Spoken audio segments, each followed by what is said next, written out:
Good evening, friends. Hi, Janet. How you doing, love? Welcome to Friday at the Firepit. We're back. Yeah.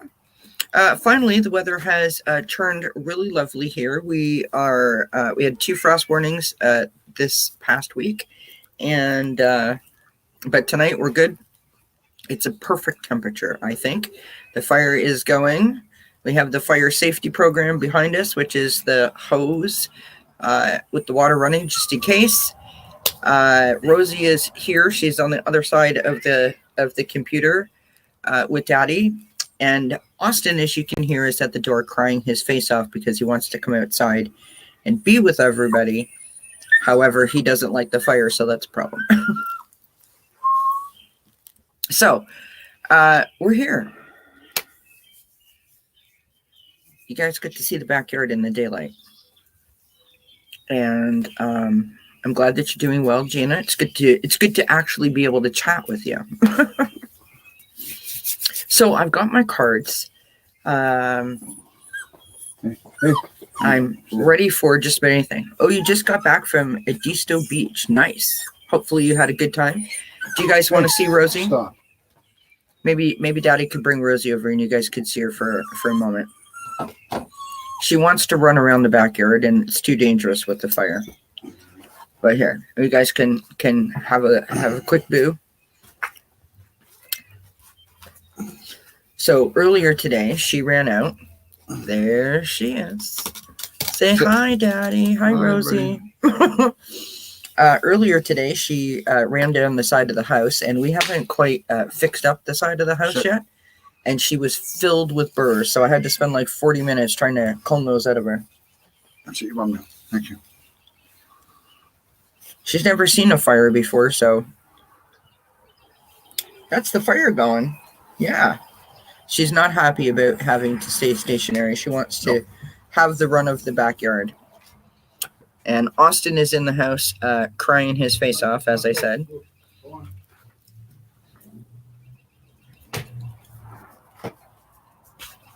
You know, you say, oh, yeah, let's do the Fridays at the Fire Pit again. Sounds like a great idea. And then you're like, what are we going to do with all the animals?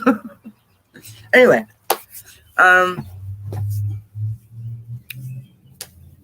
just a couple of things I want to share. I'll be back on Monday night at 7 p.m. with Deb, Purple Elephant. She'll be joining me.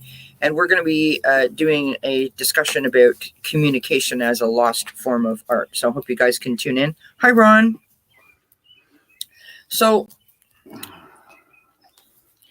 yesterday, I came live because the puppy was sick and it was long. Anyways, I had a bit of a rant.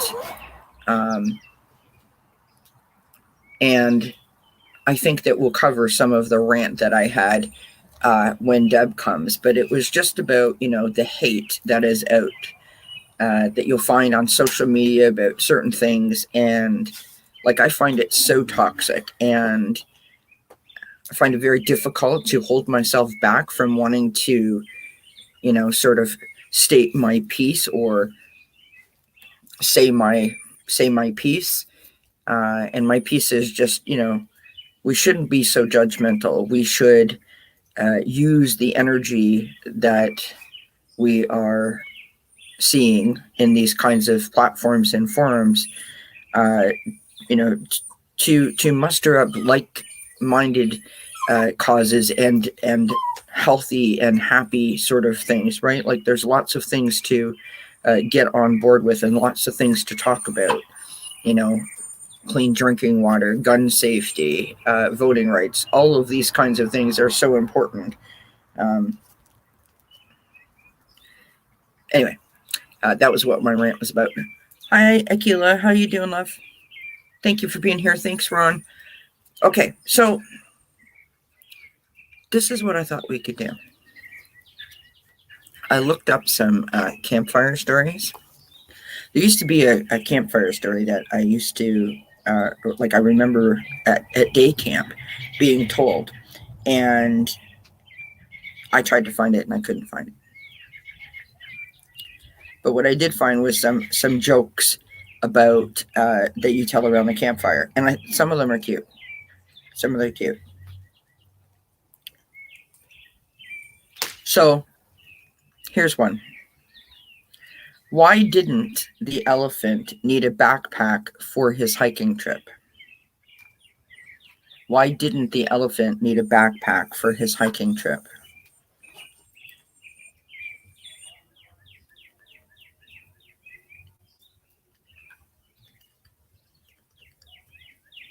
Anybody?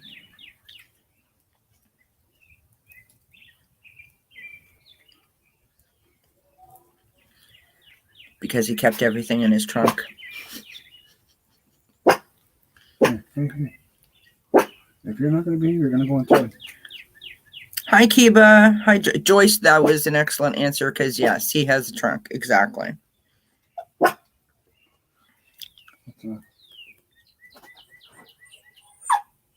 How do you turn a soup into gold? I actually thought this one was cute. How do you turn soup into gold?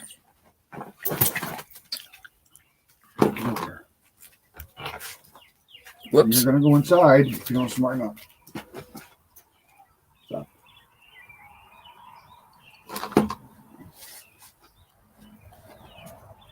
Whoops, I lost it. Oh, you add 24 carats. Come on, that's cute.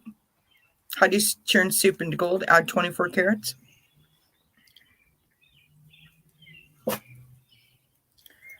All right, we'll give you one more.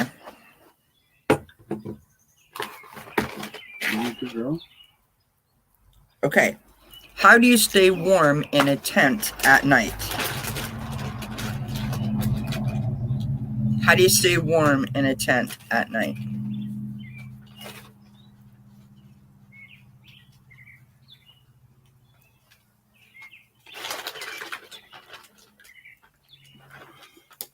You sleep in the corner because it's always 90 degrees.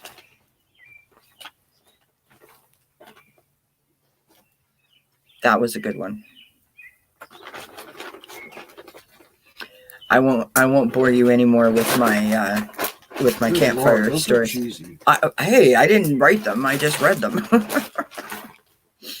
So, friends, this is Friday at the Fire Pit. It's still daylight. As the summer progresses, it will stay lighter longer till a certain period of time, and then it will start to get darker sooner. And I'm glad that you guys get to see the backyard in the daylight. Do you guys want to see the garden? The sort of new and improved version of the garden? I'm going to turn the camera this way because that's how it goes. There you go. So you can see our backyard is a giant hill, right? And there we have the little garden. And then it goes like that. And where the bird feeder is, the water fountain goes behind it. We haven't plugged that in yet. And then it continues and goes all the way over here. There's Rosie and Daddy.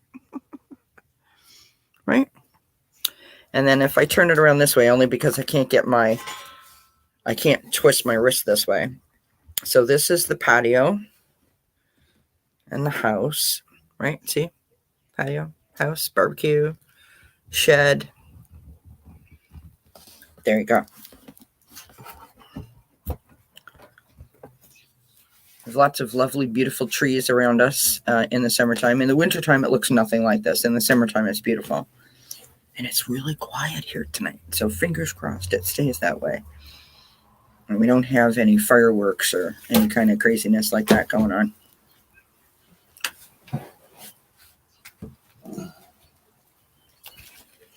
Yes, that little retaining wall fell down this winter. So we had to redo it, which was, pain in the bum, but what are you going to do? These things happen. And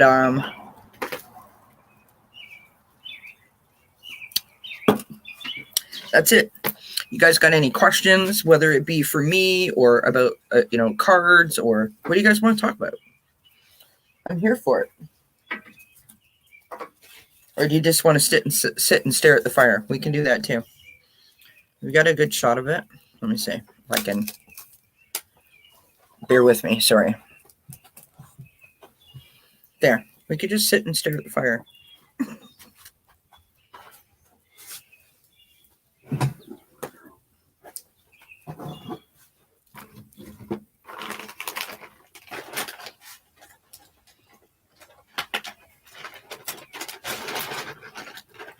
Joyce wants to know what's planted in the garden.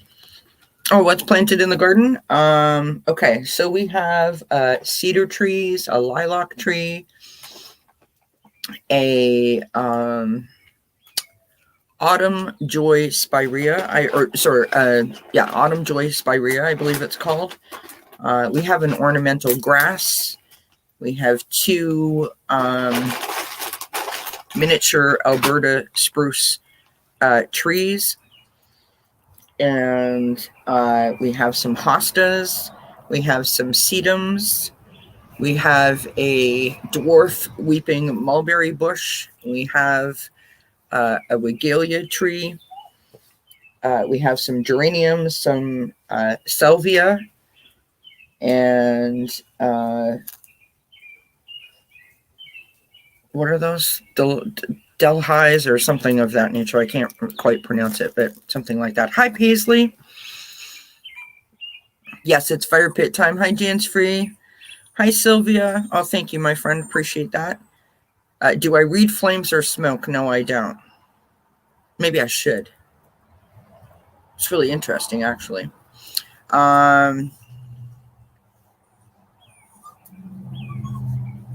You feel like a hot dog, Ron? Listen, friends, when I was growing up, I camped my entire life. And from the time I was like 3 till, Mark and I have camped for years. There is nothing better than cooking food outside, in my personal opinion. As long as it's, done safely. One of the best things that we did, my father always used to get a 45-gallon drum, sort of saw it like 3/4 of the way down, and get an old oven rack. Put the oven rack on top of the 45-gallon drum, put the fire goes inside of the 45-gallon drum, and we could cook up quite a storm on that little contraption. Our morning toast was on there. All of our dinners were cooked on there, breakfast sometimes. It was great. It was great. Late night fire time snack was a cheese with Spanish onion. So that's the big white sweet onion that you would sort of grill on the fire. It was messy and it was gooey and it was lovely. It was one of my favorite treats ever. Oh, you haven't? Ron hasn't eaten a hot dog in years. Hot dogs are one of my favorite fire pit foods. In fact, when Mark and I used to go to the trailer, every Friday night we had hot dogs. It just was, it's like campfire food. You know what I mean?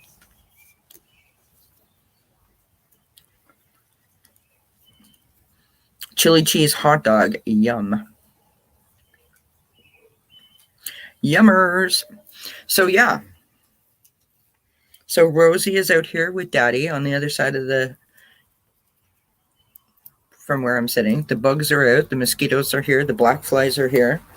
The black flies are nasty, friends. They will take a chunk out of you. Like you won't even feel it, and all of a sudden there'll be like blood dripping down you from wherever they bit you. They're nasty. Nasty little critters. We have skunks and raccoons all over the place. The other night, they sort of sleep in the back of the carport. And the other night, Mark had just gone to bed. It was like crash, bang, crash, and it was like, good Lord, what's going on out there? Just the raccoons making themselves at home. And then they came out here. I guess they smell Rosie, like she's had like treats or whatever on the patio, and they were all over the patio. She doesn't sound like she's adjusting well at the moment, but she's doing really well. We realized that we made some errors with her. I haven't had a puppy since I was, growing up at home. And so we gave her a little too much freedom. So now we're trying to pull that back a bit. But overall, she's doing really good. I think she's a happy puppy for sure. Hello, my friend Allie. How are you? It's good to see you, my friend. Hello, Hershey.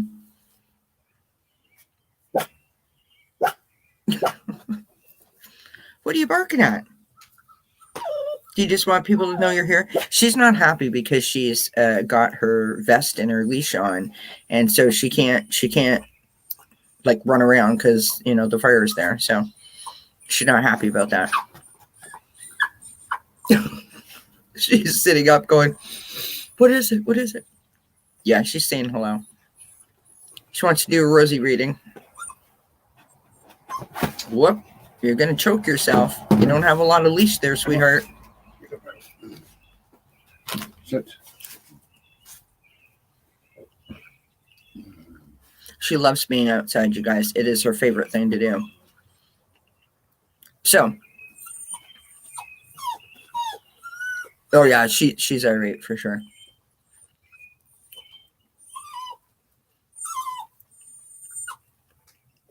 Well, this isn't that interesting, I don't think, but new puppy parents, we don't know what the heck we're doing. So I tried to get an appointment for her to be groomed, and I got like, I don't know what you would call it, like new puppy mom shamed almost by one of the people that I contacted, telling me that I should have had her groomed like 3 or 4 times by this point in her life, and that I should try to find a groomer immediately to take her. And I'm like, hello, that's why I'm contacted you.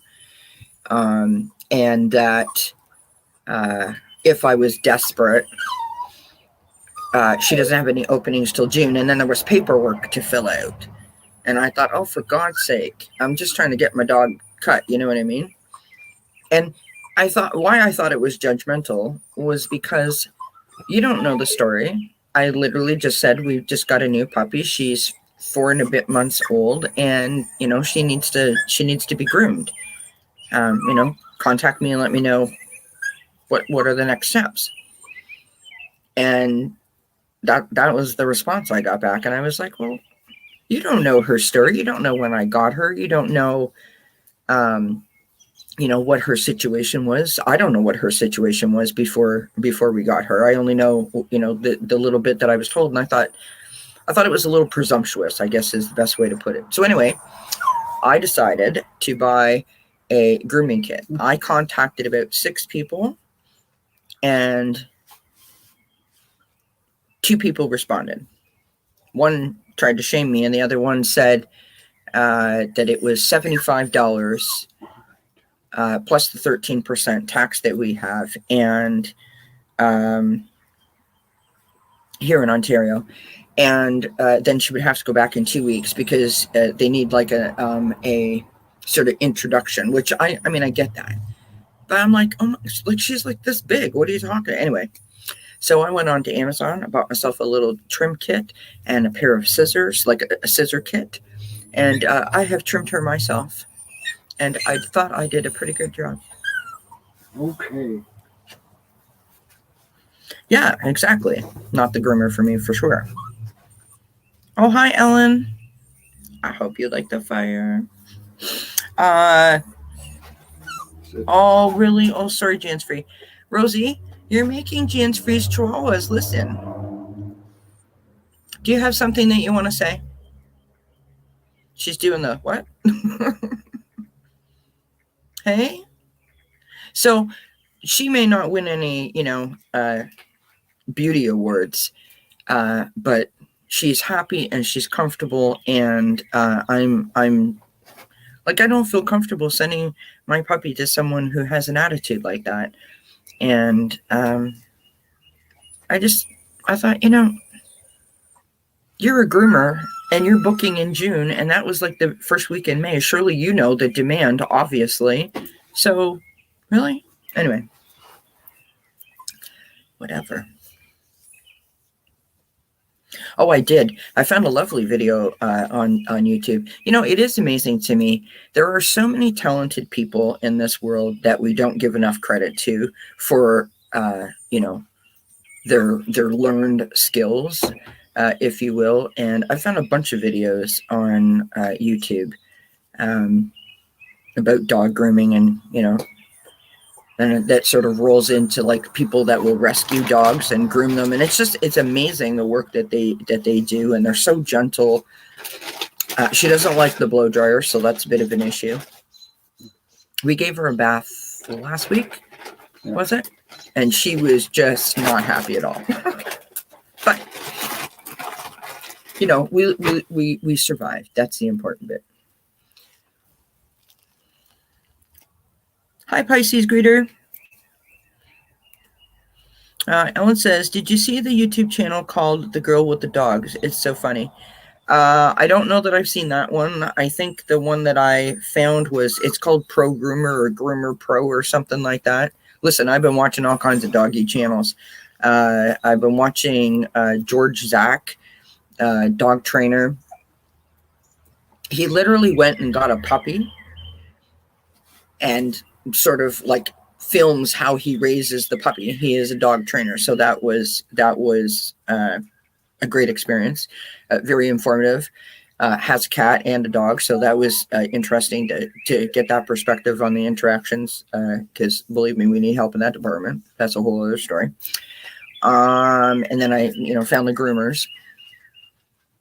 Right now, the problem that we're having is the listening.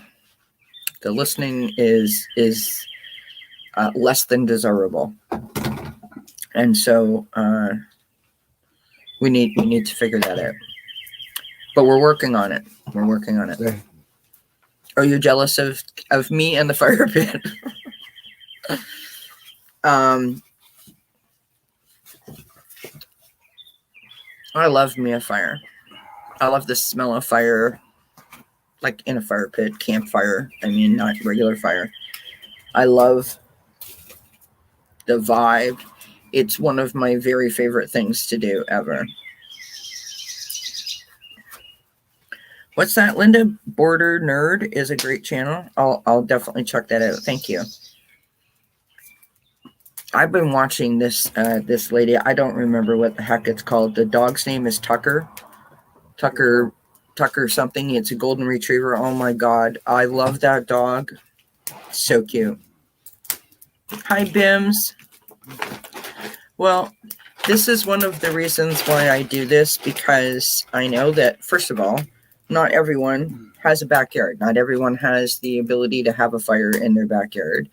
Not everybody has the mobility to get out to the outside and have a fire. And so for those of you that don't, throughout the summer, you can join me on Fridays and we can hang out here. My fire is your fire.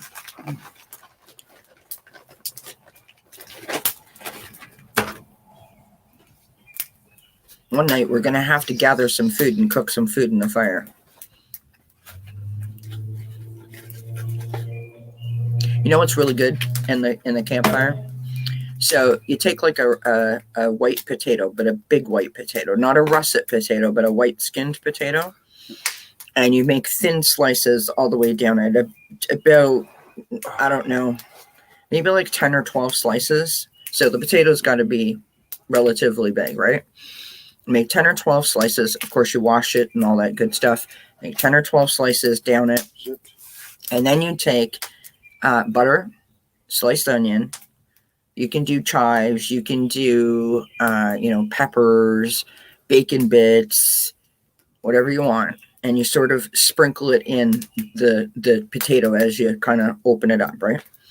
And then you sprinkle some Parmesan cheese and some shredded cheese on it.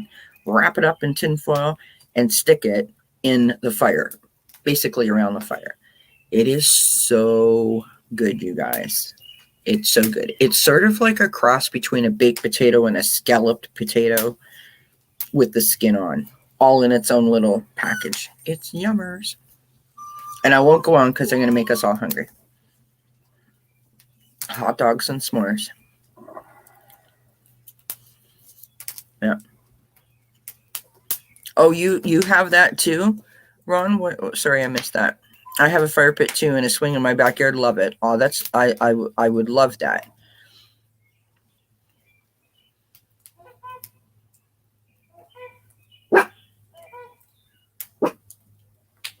What is that? Pangas. Where are they? They flew over Mike's head. Oh. Oh, Hasselback potatoes? Is that what? Okay, there you go. See, you guys knew. My dad just used to make that for us. Don't bark at the Canadian geese. Yeah, they're our friends. S'mores is a graham cracker, chocolate and marshmallow, and then another graham cracker, and you sort of stick it in the fire and sort of let it melt, and you eat it like an ice cream sandwich kind of thing.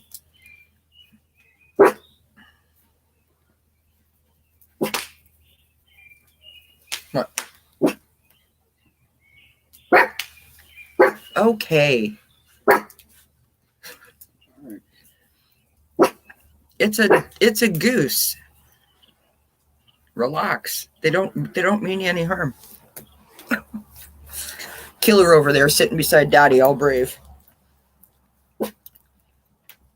Oh, I didn't tell you guys. So last weekend we had the parade, right? I mentioned that in a couple of my readings.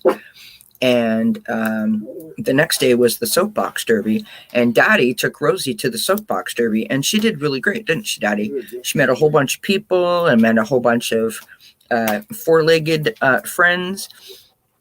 She was like the belle of the ball. Everyone was saying how cute she was, how adorable she was, etc., etc. It was lovely. So yeah, that was good stuff. Hi, Ocean Garnett. How you doing? Linda, the Rosie Show.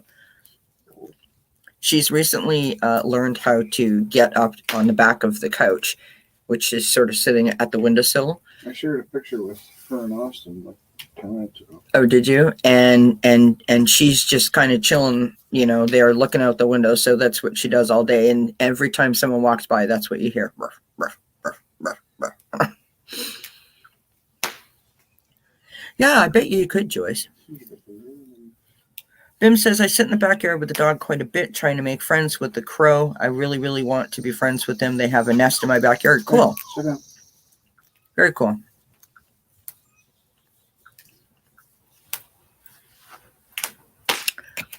So here are the cards that I have, you guys. I bought my Prism Oracle out, my One World Tarot, my Deck of Character, my Morgan's Tarot, the Fortune Oracle, and the Coffee Cup Oracle. Because I thought we could have a little bit of fun. If anyone, like what I mean by that is not like too serious. Not that we can't do serious. We can do serious too if you want. But just have some fun.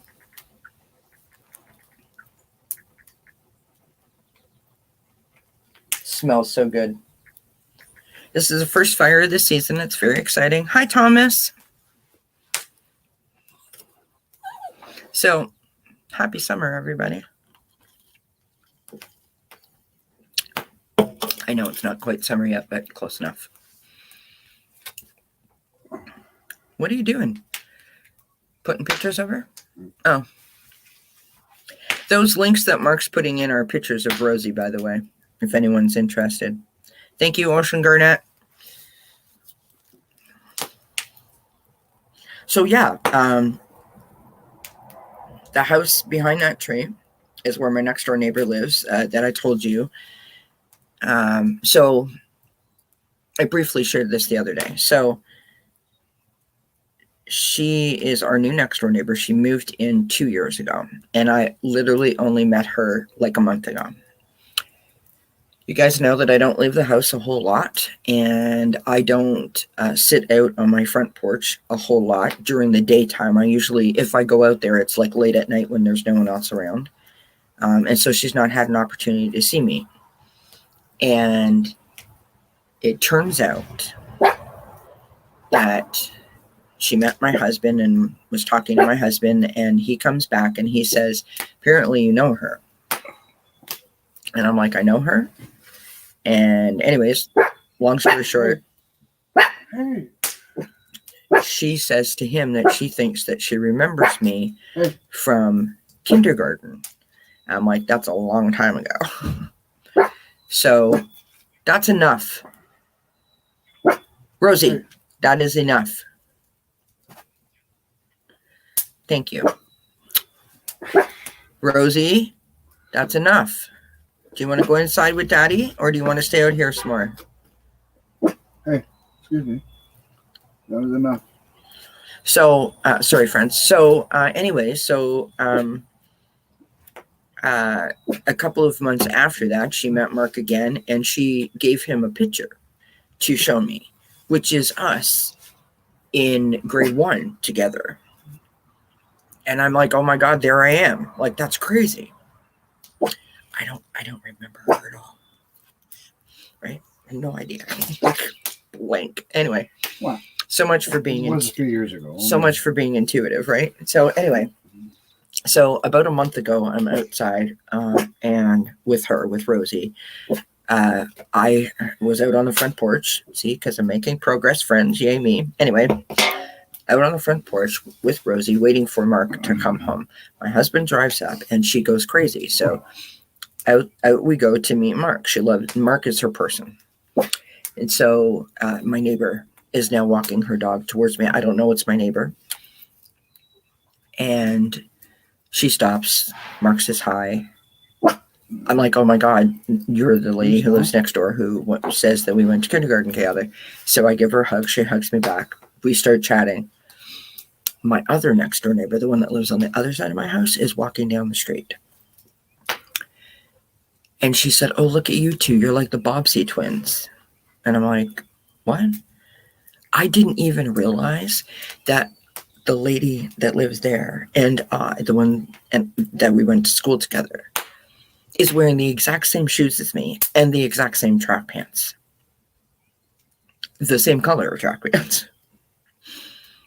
We both are about the same height. We both have our hair up in a ponytail. And I'm like, that is funny as you know what. Anyway. It was picture worthy for sure. It was picture worthy.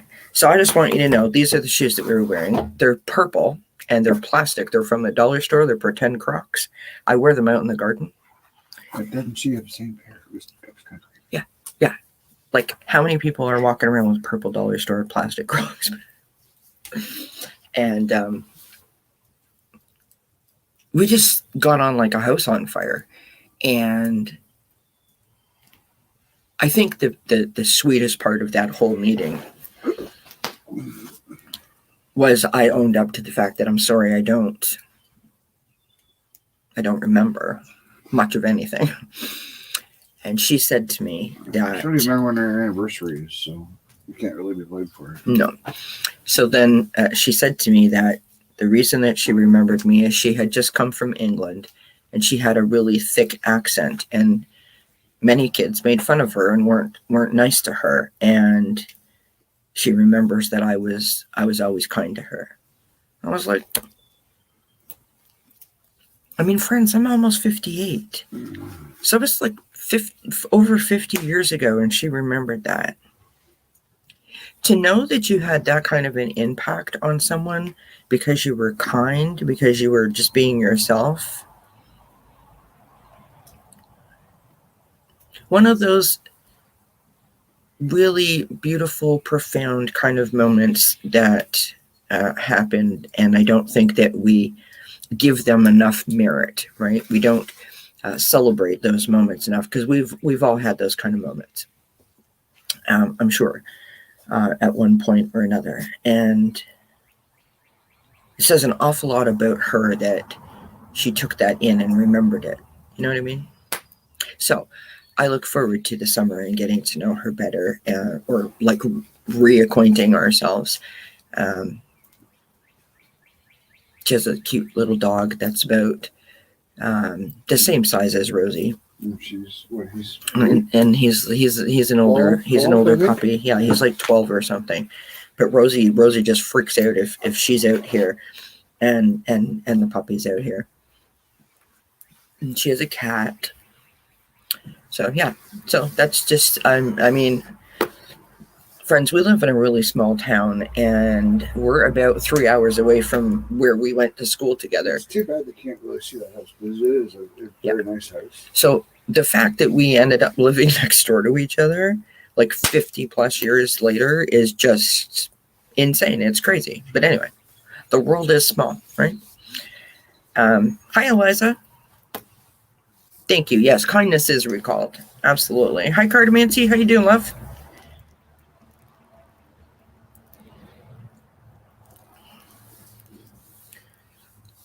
Hopefully I didn't miss saying hi to anybody who was popping in. Okay, so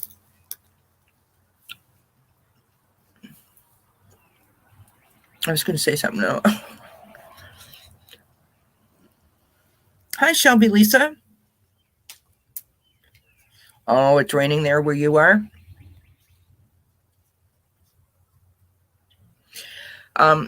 Angela, just type in the chat yes or no, if it's okay for me to share the email that we got. Cardmates Mesquite, Angela, that is. Eliza says, had someone from my high school homeroom show up here on this island maybe 30 years ago. Wow. Yeah, it is really a small world, friends. It truly is. Truly is a small world. I want to pull a card on that. Yes. Okay. Thank you. So when Angela, Cardamancy Mesquite, and I did the show last week about with the garden, with the oracle garden that you see Nancy Jean from Nancy Jean's Garden using, she sent us a lovely email. I think just yesterday, right, Ange? And just said that we did a really lovely job, and she said she couldn't have done any better herself. And I just thought that was very kind. And when Eliza made that comment about kindness being recalled, it made me think of that. You know, when someone goes out of their way to say thank you, it really puts an extra pep in your step. Do you know what I mean? It really lifts your spirits. It really makes you feel, you know, like you woke up on the right side of the bed. Do you know what I mean? Like you really outdid yourself. You really shone your light today. And we need to do that more for each other, I think.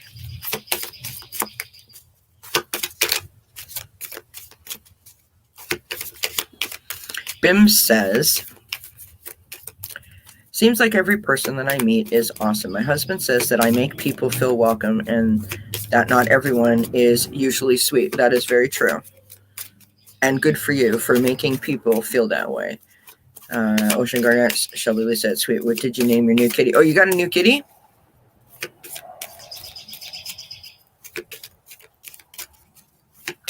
Saturn. I love it. Oh, he came with the name.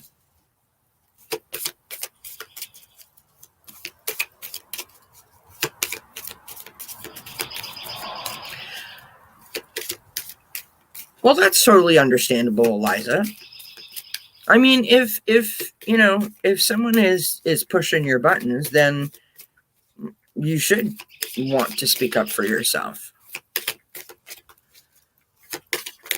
I don't think that there's anything wrong with, you know, sort of standing your ground, right?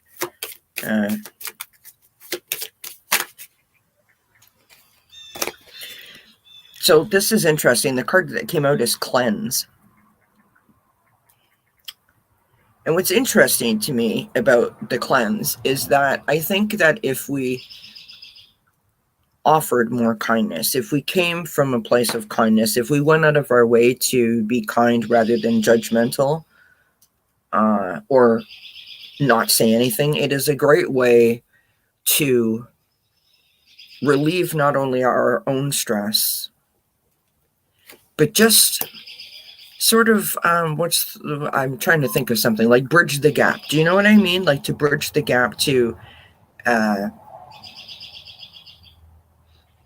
like extend your hand to offer something to another, right? Because you're not going out of your way, but you're going out of your way to make certain that they understand that you are appreciative of whatever they did or they said or just cause. You know what I mean?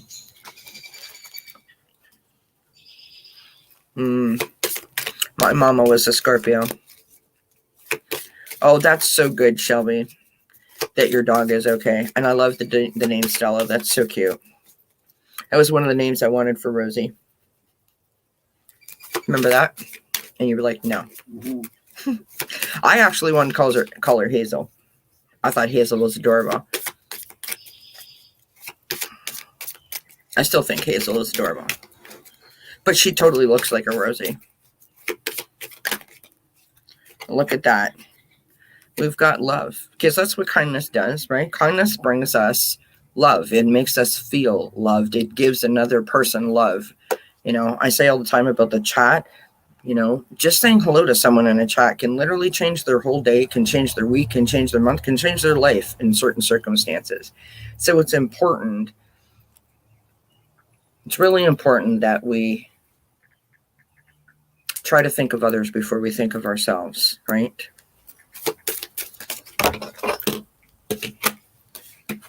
Interesting card just flew out. Reflection.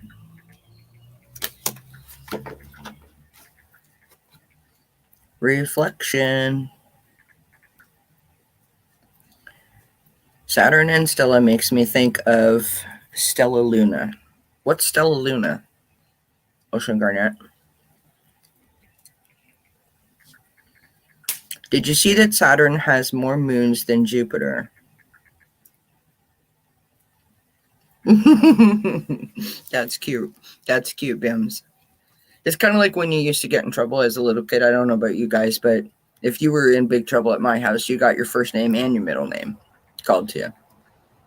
Sometimes you got the whole name, you know, like so-and-so and so-and-so, get down these stairs right now, kind of move. That's cute. Bim says that when Rosie does, when we tell Rosie to do something and she doesn't, to call her Hazel.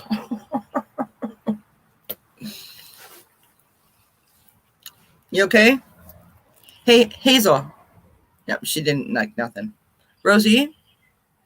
She doesn't really look at me for Rosie either. It's a children's book. It's a story about a bat who thought it was a bird. That's cool.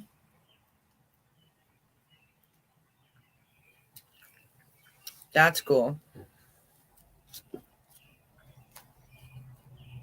Oh, my neck is sore tonight. It's time to forgive people who have hurt you because of political views. We need to go back to not discussing it when around others. Time to find similarities instead of differences. Couldn't agree more, shall we, Lisa? Could not agree more.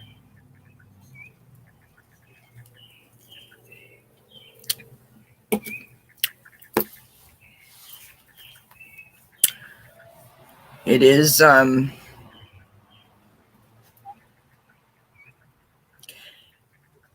my opinion, I think it is completely possible to have a relationship with a person or persons that have different opinions or differing views or beliefs about, you know, certain things.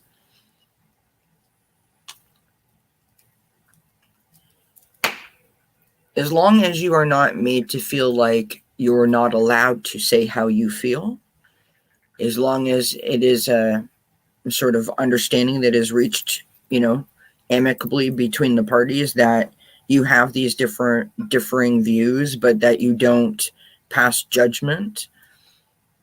For example, and this may be a ridiculous example, but it's the first one that pops into my mind. Let's say you have someone that doesn't drink and someone that does drink.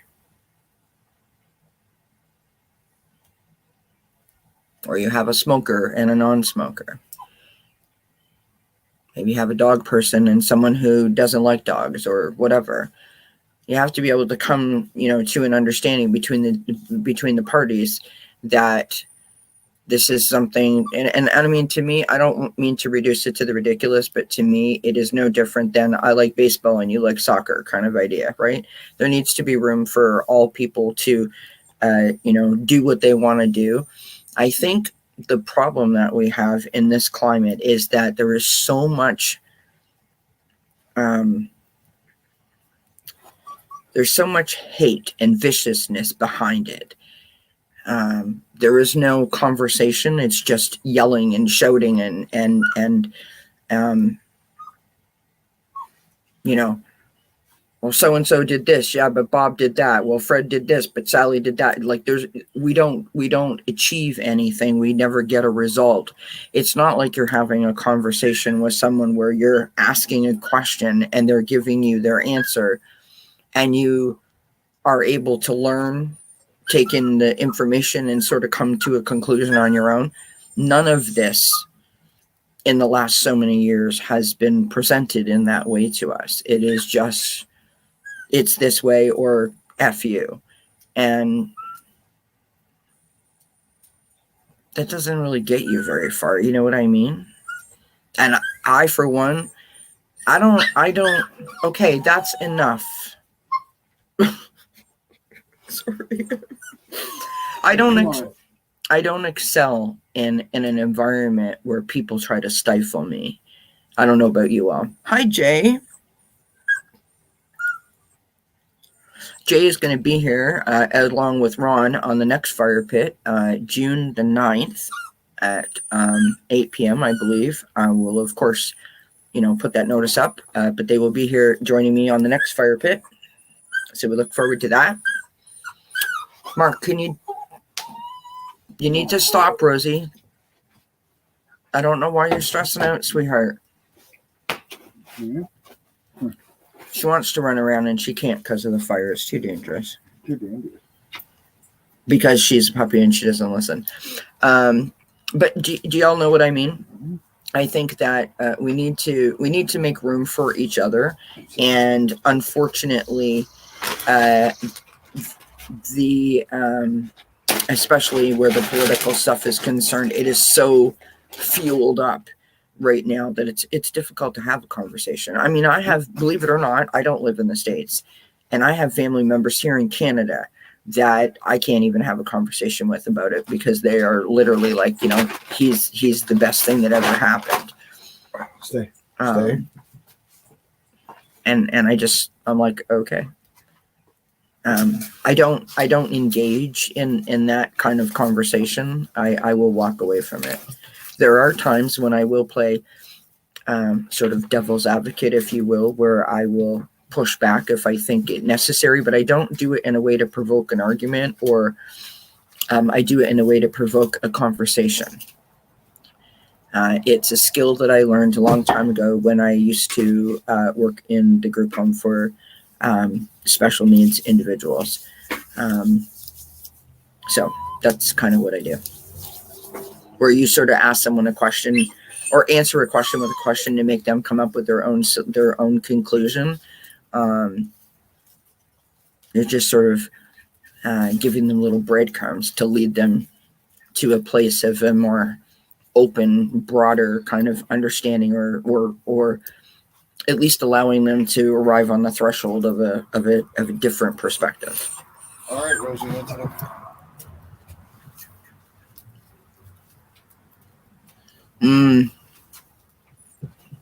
Bye, Ange. Have a good night, love. Thanks for popping in. I don't really pay much attention to him. I don't really know, like, other than some of the things that I've heard on the news, I don't know what he does, what he doesn't do. How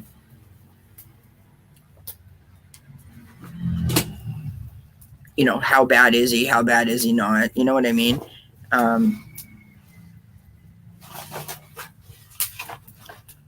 I don't have a whole lot of knowledge for, regarding like what his politics are, other than the things that they show us in the news, if that makes sense what I'm saying.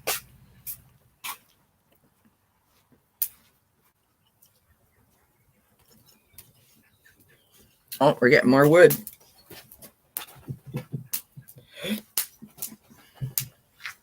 Woohoo!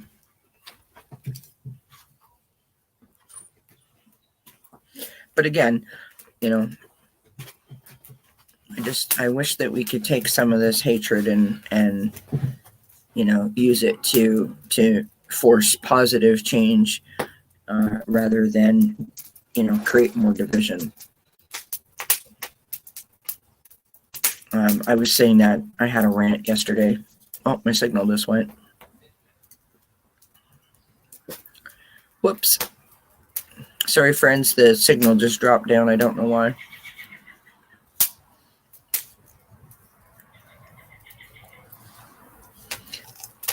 All right. So what else can we talk about? I'll just sit back. You guys can look at the fire.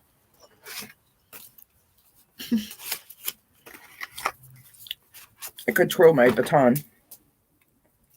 By the way, so last year I bought a baton, right? For most of you that follow me, you know that. Because I used to throw a baton. So I bought the baton. And I said I wanted to come out here and get some exercise with it. Never used it. Hi, Sharon Sipe. How are you, love?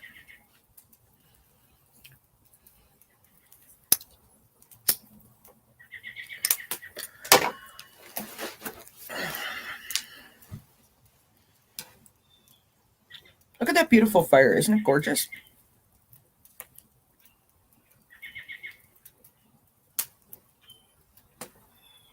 It's 8 minutes to 9 and it's still daylight out. Which is lovely. Oh, you're busy?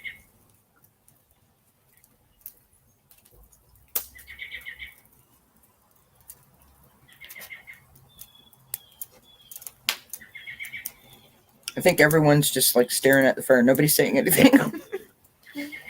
I'll just sit here and let you guys enjoy the fire. Oh, it's bright there too, Eliza. Beautiful. Oh, it is a busy night? I didn't know.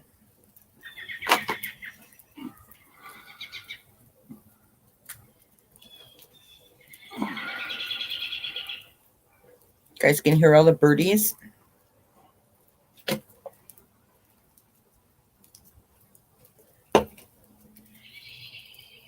really super quiet here, you guys. It's lovely. Shelby says,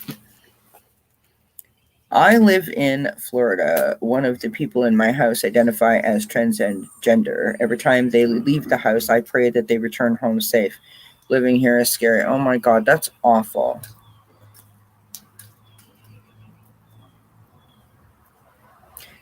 I'm grateful that they have you there to at least be a person that is going to offer them an ear or shoulder, right? A sounding board, if you will. That you are open and kind and accepting.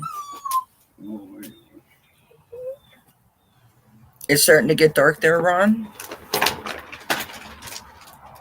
Sunset's at 7 p.m., Eliza. Interesting.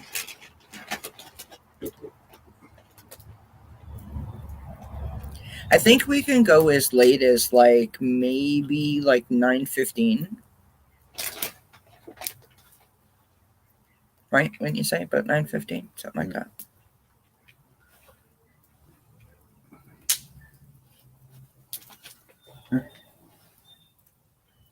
Hi, Rose.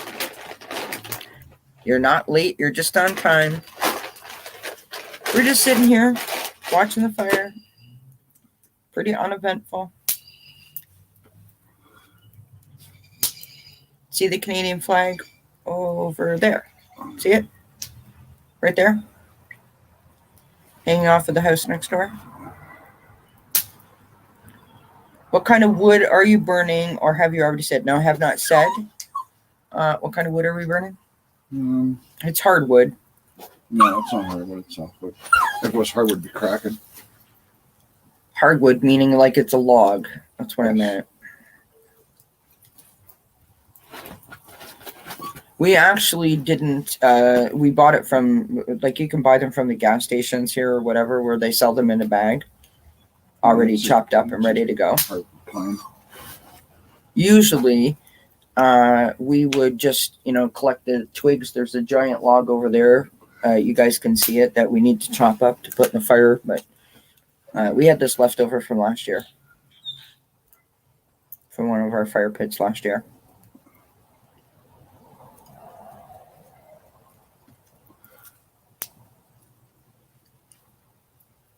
We have an apple tree. Yeah, it's not oak. It's probably hickory, yeah. On that side of the house. And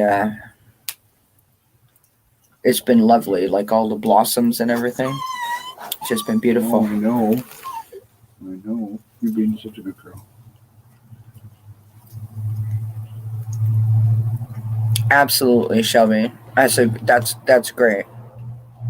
Sharon says ochre pine. Rose says probably ochre hickory.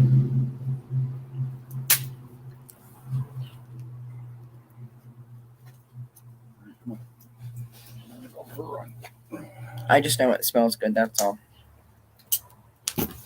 Oh, Rosie's going bye-byes. She's going for a little run. Chase her with a hose. No, I'm kidding. Don't do that. Here, you guys can watch her. Whoops. She runs fast, friends. She runs fast. There she is.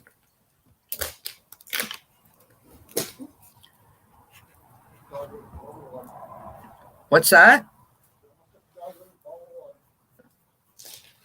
I hope you know we're watching you.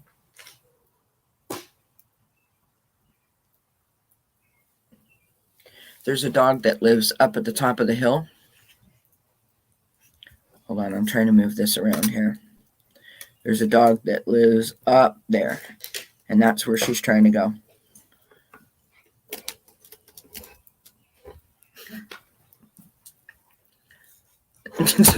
So, oh, sorry. So you'll just see her just running back and forth and back and forth and back and forth. Sorry, now there's a big post in front of me. There she is.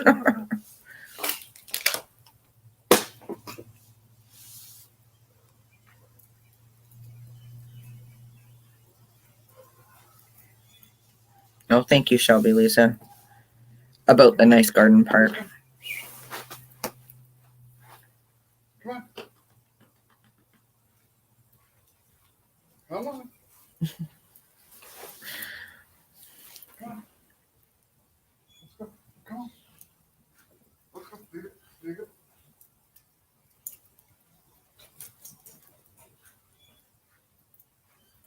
Honestly, sometimes I feel like I can hear her going like, woohoo, you know what I mean? She loves to run around. Hi, Teresa. How are you doing, love?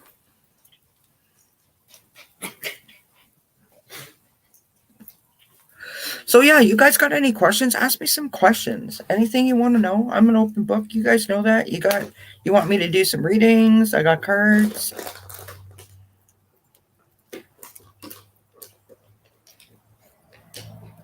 Cal, turn the camera so we can see her. All right. Mark seems to think that you want to see the dog, so I'm just going to turn the camera. Oh, sorry about the... There she is.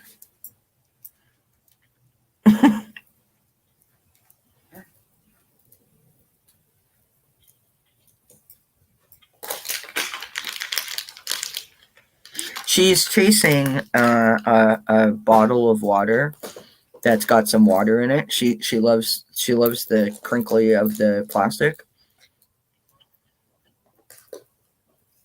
Can't actually see her now. She's perfectly behind that tree. Believe it or not, the tree is like this wide, and she's perfectly behind it.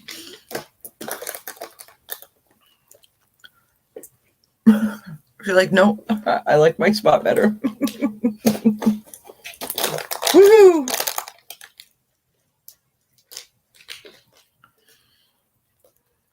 All right. Back to the fire, friends. So sorry. Avert your gaze. Oh. Woohoo! Hey now. Who are you barking at? Hey, somebody went by.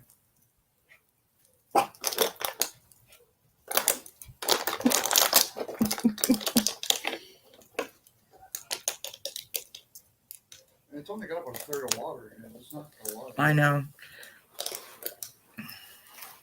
All right. So Paisley said, what decks did you say you have with you? If I may, I would like a card from, I think you said the characters deck. Thank you. Absolutely, Shelby, or Paisley. Sorry. I can do that. Let me stir that. Eliza says, I have an East Coast news program to watch at the top of the hour. We'll be back if you're still on. If not, have a blessed night and a peaceful weekend. Thank you very kindly, my friend.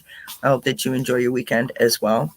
Ocean Garnett says, wow, having a big backyard is rare around these parts. I am loving every minute of this. Aw, blessings. Mim says, I was drying Arctic char all day and nice to sit and watch you and chat with everyone. Lovely. Hi, Viviani. Okay.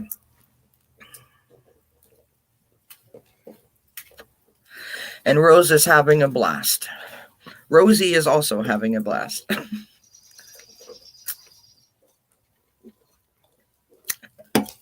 Both Roses are having a blast. Haha. All right, friends, here we go. Oh, sorry, I hit the computer. It's sitting on a little stand so that it is elevated, so I have to be careful that I don't bang it.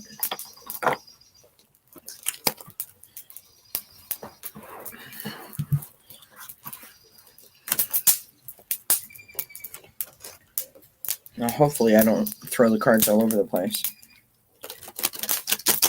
It's not necessarily easy to shuffle on your lap, but that's okay. I'm here for it.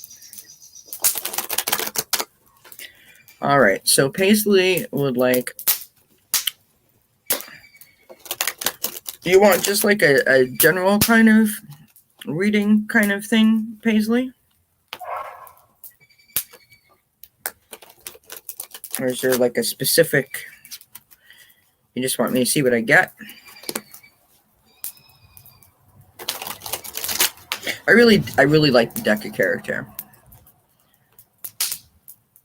This was a gift from one of my subscribers. I really like it. Yep, it's the deck of characters. That one there. Or, sorry, that one there. Yep, deck of character. Oh, is it your Memorial Day weekend down there? Well, happy Memorial Day weekend. Okay.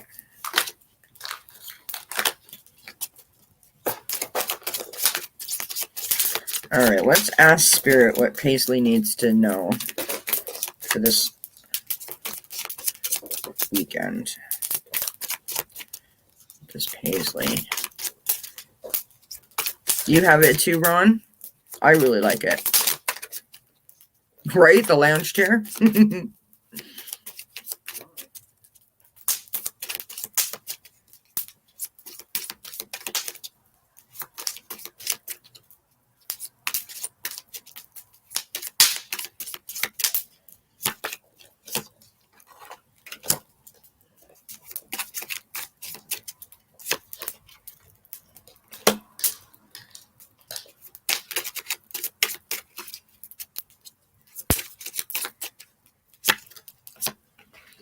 Beautiful.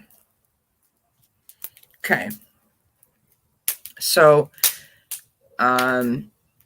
we start out with, and remember, it's getting darker here, so hopefully I don't look too blurry. Hi, Metatron's win. So we have the blood card. Okay. Sometimes this deck can be kind of graphic, so don't want anyone to worry. We have the World card. And we have the Love Potion card. So I think what this is saying is that you just... Basically what we've been talking about prior to you arriving is kindness.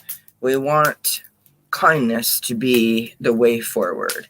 We want the hatred and the division and the viciousness to sort of stop, right? And I think that that's coming out in your cards, that you, I don't know if you're, when I say affected, I mean like you actually feel it, that sort of divisiveness and the hate, and you just want, if you could, sprinkle some kindness dust around the world to make everyone sort of snap back to a better way of getting along, if that makes sense. On the bottom of the deck, and this is interesting, we have the claw. And so I feel like this really hurts you. I feel like you really feel it. And I think that you are sort of making your voice heard. You're doing your part. You're trying to claw your way past it, through it, beyond it. And that's how we teach. We lead by example, right? We lead by example. So that's what I got for you, Paisley. Yes, use your love to support the world. Sprinkle your love all around. You know, I'm like, honestly, I'm thinking of like the old Coke commercial. Remember when they stood on the side of the mountain with the candles or whatever? You know, I want to teach the world to sing in perfect harmony. That's kind of the vibe I have. I have total goosebumps.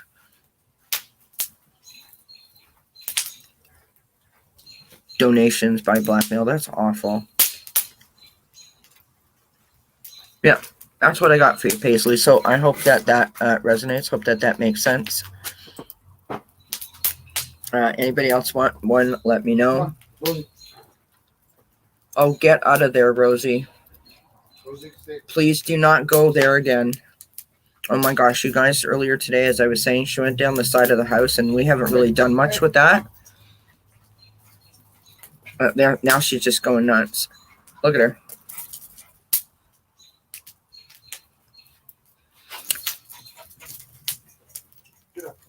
And she was covered in burrs. I had to like brush her out for like 40 minutes.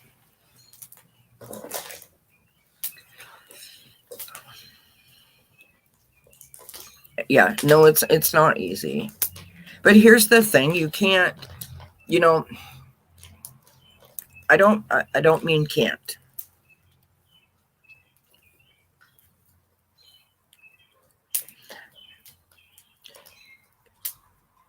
At some point we need to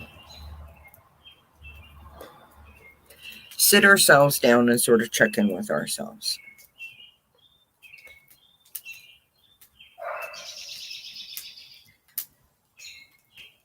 To evaluate how much can you do, how much can you take in before it starts to negatively affect you. Do you know what I mean? And this goes with all kinds of things. You know, you could have a job where you feel like you're being taken advantage of. Maybe it's people that you work with, for example, that are, you know, a single mom or a single dad who, you know, is like, you know, really in debt. They're working 3 jobs and they're super tired all the time, and they've got, you know, a bunch of kiddos at home, and you know that. And so, you know, they come in late or they leave early or they're slacking in their work, and you try to do your part to pick up the pace to help out. After so long of doing that, you wouldn't be human if you didn't start to feel like you were being taken advantage of. And that's perfectly normal and perfectly natural. So that's what I mean by checking in with yourself and making sure that you are staying balanced, so that when you start to feel like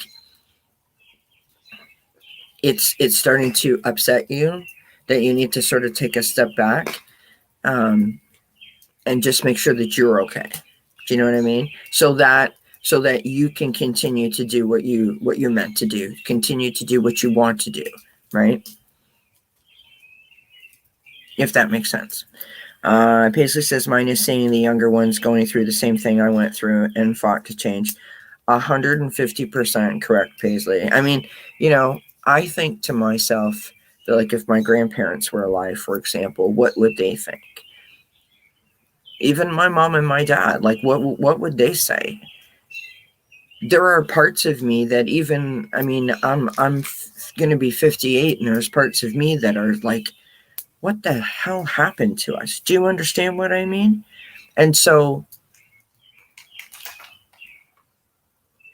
but I have to be honest. I can't reside in that energy, because I will become very overwhelmed. So I try to keep my expectations in check, and not even real, but just keep them in check for what I need them to be. And they can change, you know, day to day, week to week, month to month, whatever the case may be. But I try to keep my expectations for myself and for others in check. because I don't want to be disappointed. And I understand not everybody feels the same way I do, or not everyone thinks the same way that I do. And I don't go out trying to save the world. I just try to make my day as good as it can be and hope that that rubs off on someone else. Do you understand what I mean?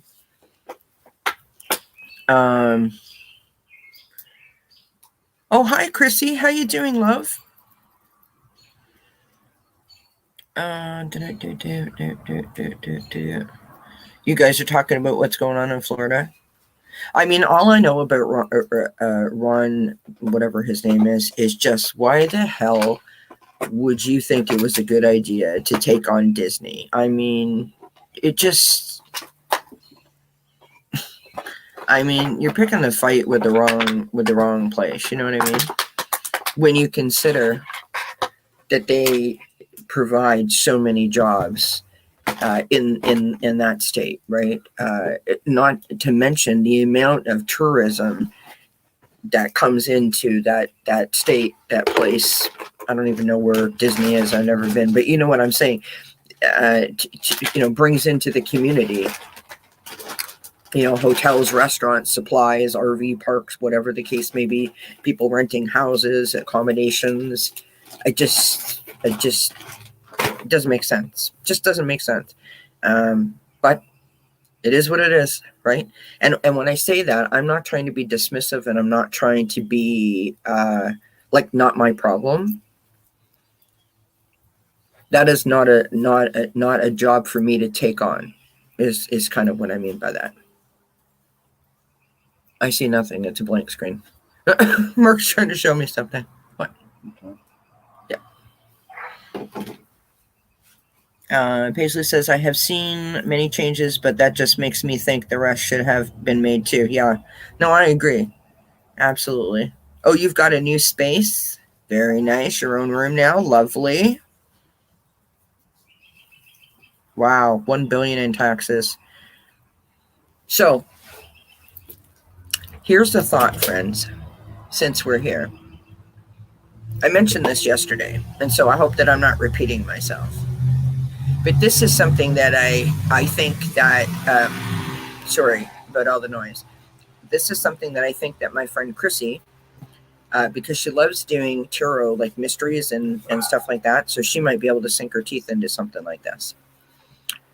I was talking yesterday on my live stream about what I feel are the similarities between the cult mentality of Scientology and the MAGA movement.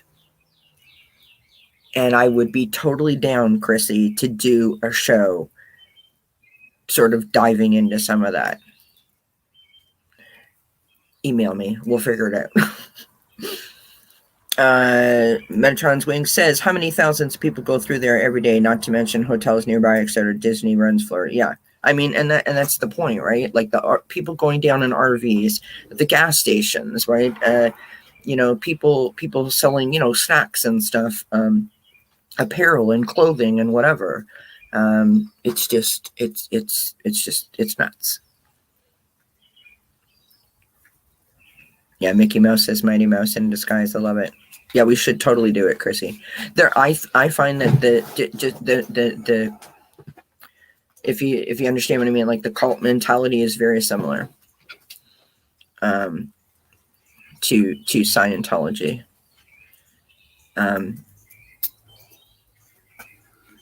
Right? Absolutely. And I just, I mean, and I don't know if that's the right viewpoint, not about the Scientology, but about the Florida thing when it comes to Disney. And what I mean by that is I'm a person. I think like a person. I don't think like a corporation or a government. I don't know how a government thinks. I don't think most of us understand it. But do you understand what I mean? I'm thinking of it as a person's point of view, that it brings all of these jobs and resources and opportunities to the local business people. Never mind all the people that are actually employed and what Disney actually does for the state in terms of paying its bills and its taxes or whatever. Each person that's going there is contributing to the state. But I think about the local people, right, and how they're affected. So.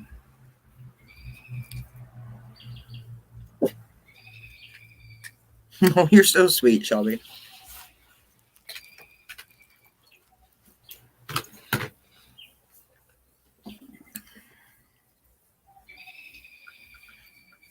Your eggs are back to $1.29 a dozen. So our grocery prices in some instances have come down, but I will say that as long as I have understood about grocery prices, now remember, I'm sure you guys have heard me say that my mom lived very close to the border of the U.S. and she used to go grocery shopping in the U.S.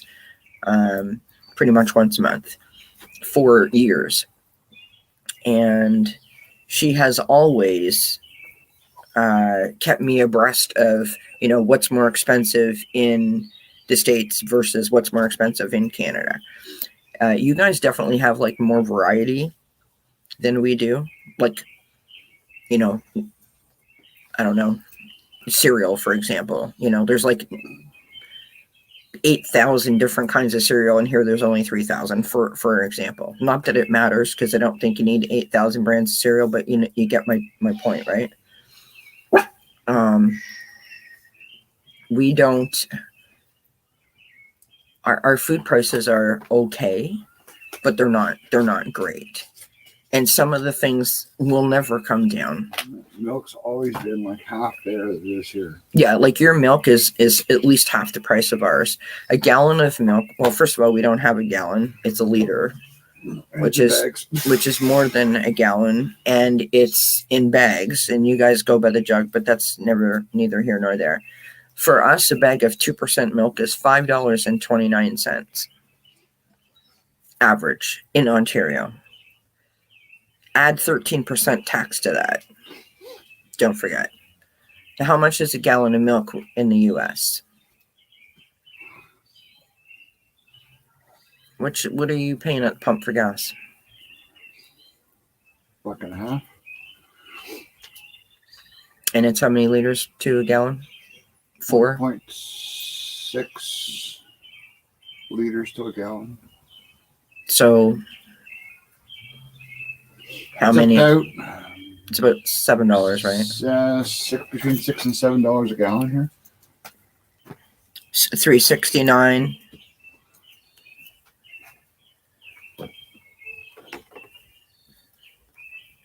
Most expensive piece of meat is a pound of bacon. That's interesting. Bacon's pretty expensive here too, though.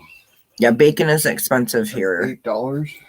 It depends. Like the sliced bacon, like Shopsies or whatever Schneider's that you buy in the package, pre-sliced. It can be like anywhere from $5 to $9. Look at all the different prices. That's crazy. Yeah, 4 liters to a gallon. So our gas right now is about $7-ish a gallon, depending on where you go and what kind of gas you put in your tank. But that's like an average. Oh, yeah, right. 3.89. In Ontario, anyway. I don't know what our eggs are. I think they're like 2 something or 3 something for an extra large dozen, which is just 12. Our meat has come down a little bit, not a lot, a little bit. And like the price of building materials, like the wood,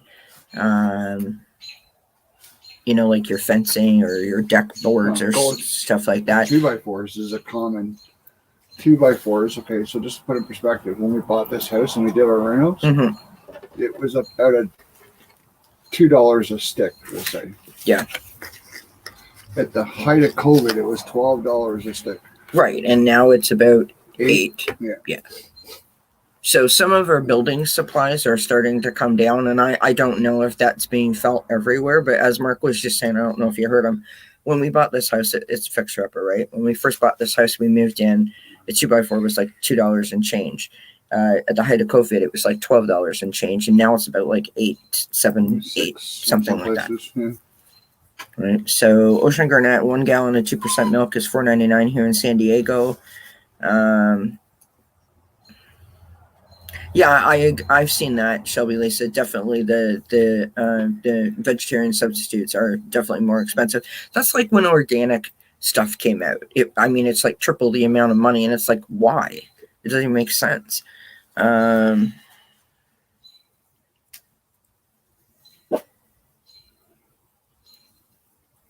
Yeah. Well, it's like a sheet of drywall here, right? Sheet of drywall was like $14, $15, $16 for just regular drywall, not the moisture resistant drywall. And now it's like double that if you can find it, that's the key point, right? Stay. Love you, Chrissy. Have a great night, my friend, or a great day, I guess I should say. And we'll get together and do that for sure.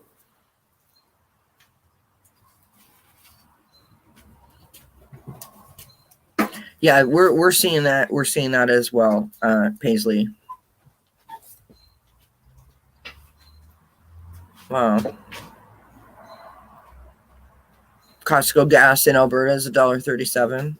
And you guys just have a provincial tax in Alberta, right? Oh, there's no taxes in Alberta. Well, where just has provincial tax? Is that Quebec? It just has provincial tax? No.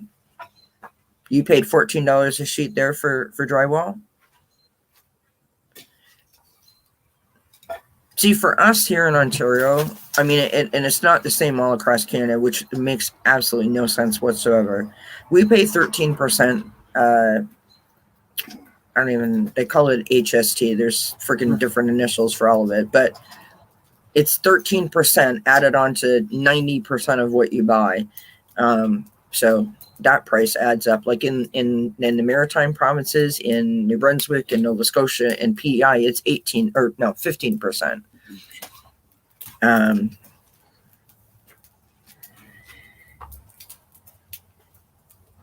For a while, their gas was cheaper there, but now it's about the same. Yeah. So Shelby says, the price of getting a new roof in Florida is ridiculous. Most insurance companies require that you get a new roof if it's over 15 years old, but we do not have any workers here to do the work. Interesting.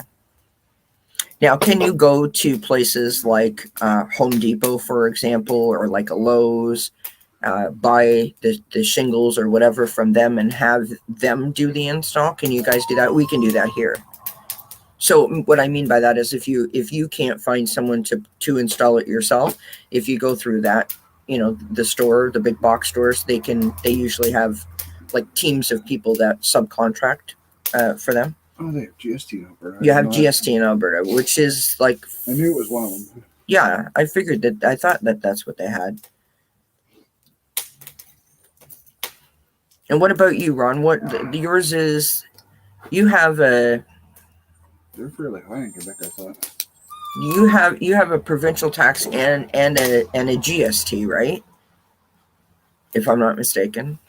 The problem is, I mean, it's so hard to figure it out. You know what I mean? In Quebec. Oh, QST. Okay. AKA a Bloc Quebec law tax.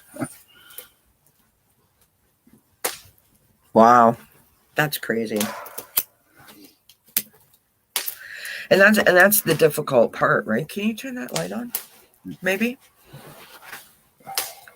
I noticed that you tried to put that light on and it didn't work. We have a solar light that we bought and it doesn't. Hi, Pierrette. There we go. There's a little bit of light so I can see what the heck I'm doing.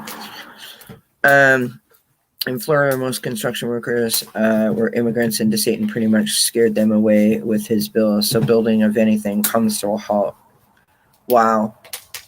It's just, I don't understand. I don't. It's about 15% tax overall, Ron? Yeah. Yep. Pierre, in New Brunswick, you guys are 15%, right? Like your overall tax? Lowe's and Home Depot will both come out and do stuff for you like that, install your windows or do a patio or build a deck, yeah. Yeah. Before we moved here, where we used to live, we had our roof done. and we went to the Home Depot and had someone come out and give us it was Rona we went to, right? No, Home Depot. And had them come out and give us a quote, and then my mother passed or went in the hospital or whatever. I can't remember the timing of it. And then anyways, it was months after, like months and months and months after, and we called them to come back out because we had some kind of storm, and we came home and there were shingles all over the backyard. And they were very kind. They honored the price that they gave us. We didn't go through the Home Depot. We went through the person directly, but it was the person that Home Depot sent to us, if that makes sense.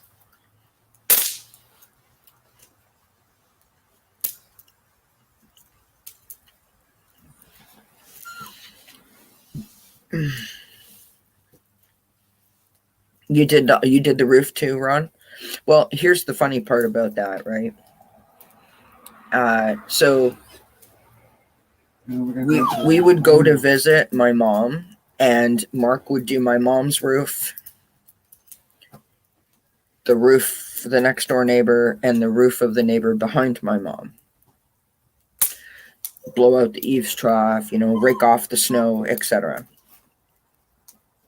But we had to pay someone to do our roof because we lived in a, it was like that. It was a two-story. The roof was like this. It was like the one next to it. So, it is what it is. But that's good for you, Ron, to do that. I mean, more people need to be skilled in those trades. Definitely more people need to be skilled in those trades. Oh, yeah, the shingles are not light by any stretch of the imagination.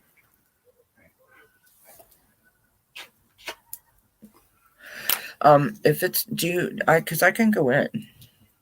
Yeah. Or I'm okay to stay out here as long as that light's on. Are you okay for a little bit longer, or no?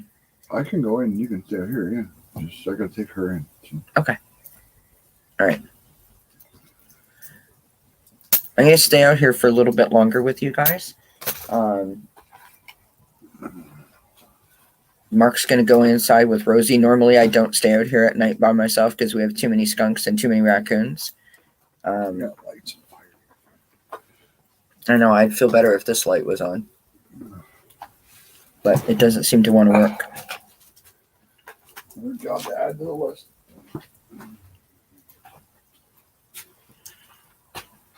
Oh, Ron, that's sad. If you guys see a creepy crawly creature go behind me, let me know, okay? Rosie can't see. The problem is that we can't put Rosie inside the house in her crate. She'll lose her mind. So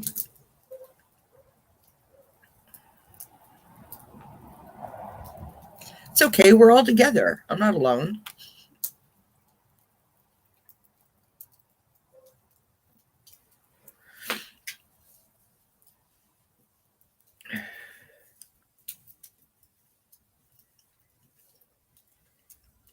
Oh, thanks, Bims. It is. I love sitting by the fire. It's my absolute favorite thing to do.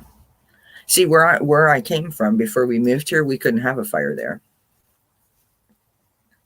We weren't able to. But here we can. So I'm thrilled about that. It's like camping all the time. Forklift by hand. Yep.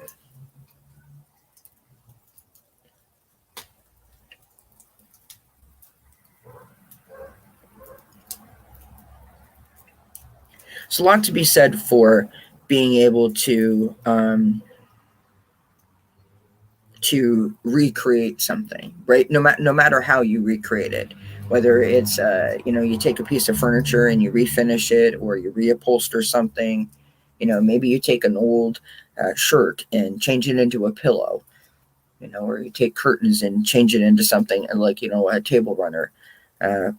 When you recycle or repurpose or reuse something, when you create it with your own two hands, it's very, very rewarding. It's very fulfilling. It's also empowering too, I think. What are you saying, Ghost? We actually have a metal roof here. Wow, Ron, that's a lot.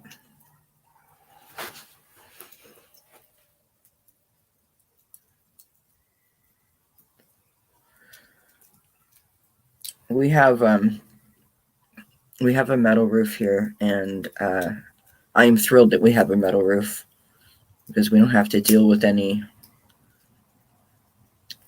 ice damming because of the metal roof. We get a lot of snow here, like a lot of snow. Oh, really? That's interesting. I didn't know that, Rose. Ouch. It makes sense now that you've said it, but I did not know that.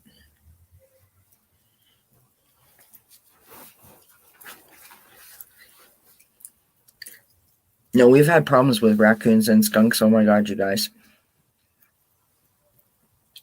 So bad.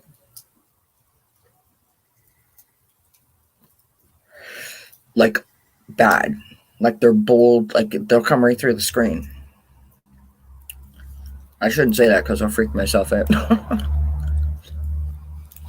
And it's not like I'm afraid of them, but I'm afraid of them sneaking up on me. Do you understand what I mean? Like me not noticing that they're there and then boom, they are.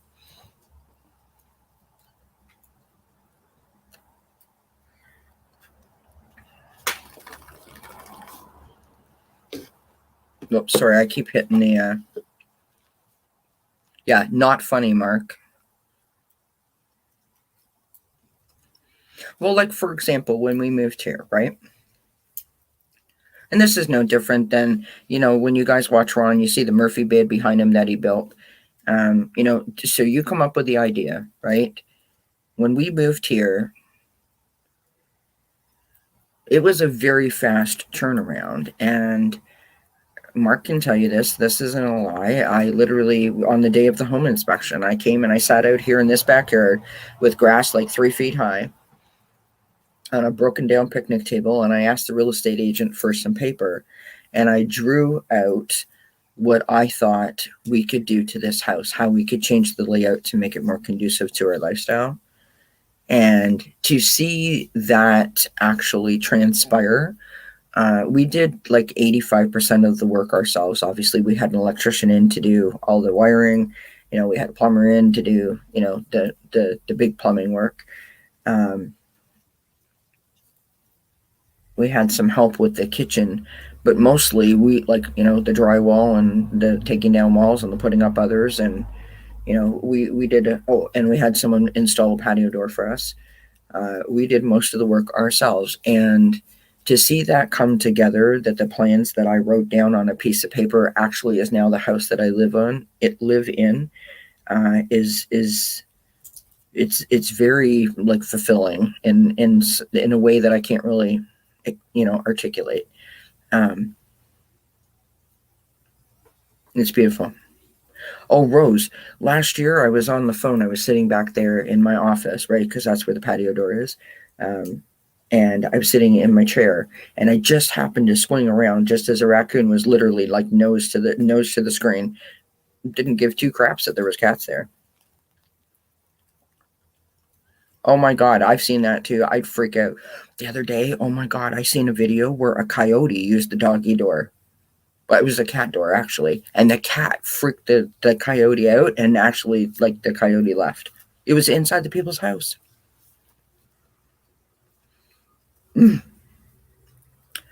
I follow this young girl on YouTube. Her channel is called Exo McKenna. And she's like a 35-year-old girl. She's had a channel for a really long time. She's like a designer, decorator person. And she's recently bought a cottage, she calls it, in Texas. And she's redone all of it. And she did most of the work. Like, she's built all of the kitchen cabinets herself, stained the floors, put up walls, trim, tile. She does plumbing. She does electrical work. I mean, it's amazing, really, to watch her. So, and I don't know where I get that from. My father was very handy, and I don't know if that's where I get it from. I love renovation and design. I'm not saying I'm good at it, but I love it, and so I enjoy sort of, getting into that whole vibe, if you will. Yeah, Ron, you're invited to our next renovation project. Absolutely. It's XO McKenna. I can type in the chat, but I can't even see the keyboard. XO. I think this is how you spell her name.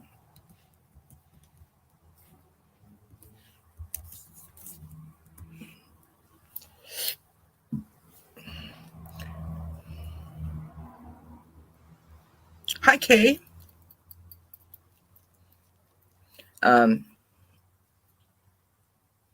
yeah, it's just a lot of fun. You know what I mean? Um, there's also a show on HGTV. I don't know. I'm sure you guys get it. It's in Texas. I think she's in Texas, and it's called Reno No Demo or something like that. No Demo Reno or something of that nature. So basically, what she does is she comes into your house. You say you don't like your kitchen layout, and she will show you how to move things around to make it a more conducive layout, for your lifestyle. And I think that there's ways that you can change things around without having to like redo the whole house, right? Um, like to improve it. Um, I love looking at the real estate pictures of different houses. Oh yes, yes, Ocean Garnet. That's her. That's her. Yep, she has a vlog, and then she has like a regular channel where she does like the live. Look, I have ashes in my hair. The live, the well, not live, but like the renovation video. It comes out every Sunday, and she has a podcast too with what's it called? My Two Hands or something.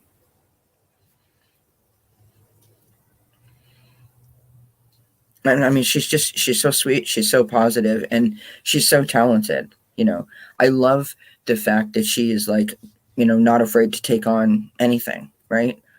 But still, at the same time, she knows her limits. I dig that. If I was 35, I'd be doing that too.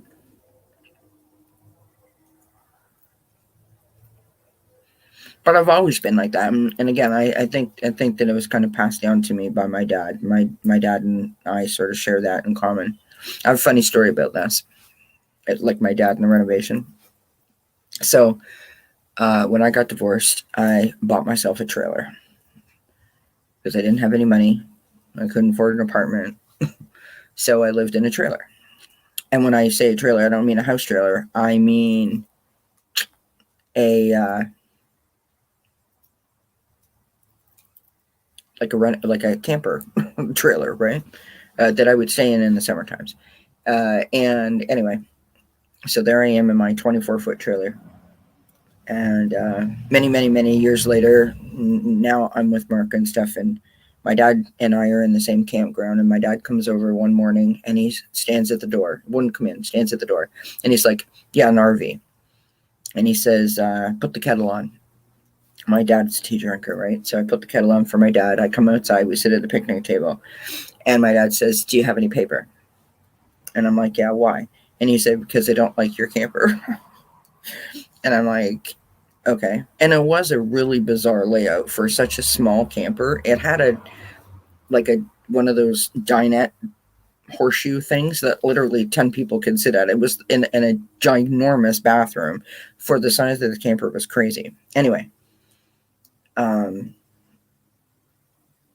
next thing I know, my father has recrafted the camper on the sheet of paper, redesigned it, and half of the dinette is now in the lawn that he has just, and away we went. Like there was no thinking about it, we just did it. And so my dad started it, and Mark did such a phenomenal job with that. He did all the plumbing. We took the whole bathroom out and relocated the bathroom and put a bedroom in where the bathroom was, and like just all kinds of the new floor, and it was lovely. And that's sort of where I got, not, I had the bug before, but that's where I got the experience of being able to do it on my own. When we moved to our very first house that we ever owned, one of my favorite stories is they had this really weird sort of stucco like, stucco ceiling, stucco like feeling on the one or two walls in the front hallway when you came in the house. But it was hard, like hard. It was like, I don't know, it was like cement almost, but it was in this really bizarre, peaky kind of pattern that literally, if you put your, when you go to put your shoes on and off or whatever, and you would, put your hand on the wall, you would literally get like, ouch. You know what I mean? So,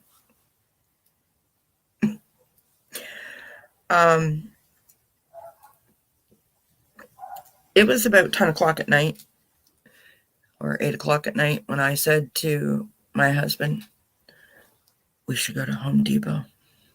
I have ash in my hair. We should go to Home Depot. And he's like, what? And I'm like, we should go to Home Depot. And we literally went to Home Depot and came home and started sanding the walls. So, yeah, you could literally like get a cut in your hand if you rubbed against it the wrong way. It was the great, like I don't even know what that was. I have no idea. But oh my God, what a mess it made sanding it down. But it was fun. It was fun. I was saying the other night, like I would mix paint, right? I would go to, thrift stores or Home Depot, where you go to like the mist tint section, where people buy a gallon of paint, but it doesn't turn out the color that they want. So they don't take it. And they like basically give it to you for nothing. You know what I mean? It's like so cheap. And I had a thing for beige. I would always find beiges, which I don't understand why anyone would pass up a beige. But anyway, I had like 10 cans of different shades of beige in the basement. And when we were selling our house to move here, we had our hallway painted a really, really dark blue.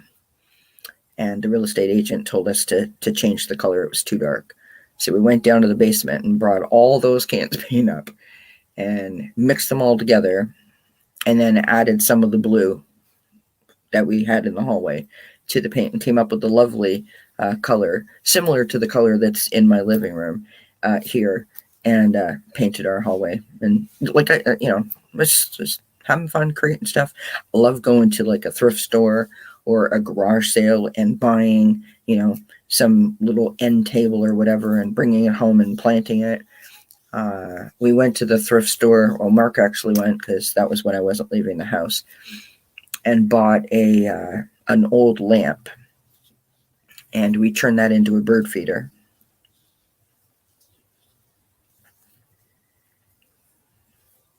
Yeah, absolutely mist tint section. I mean, if you're on a budget, you can get some great paints there.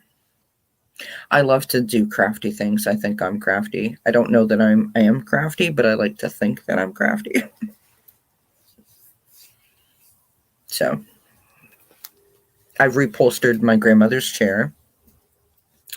I refinished a china cabinet, a telephone table, a little bench sort of thing where you put your shoes.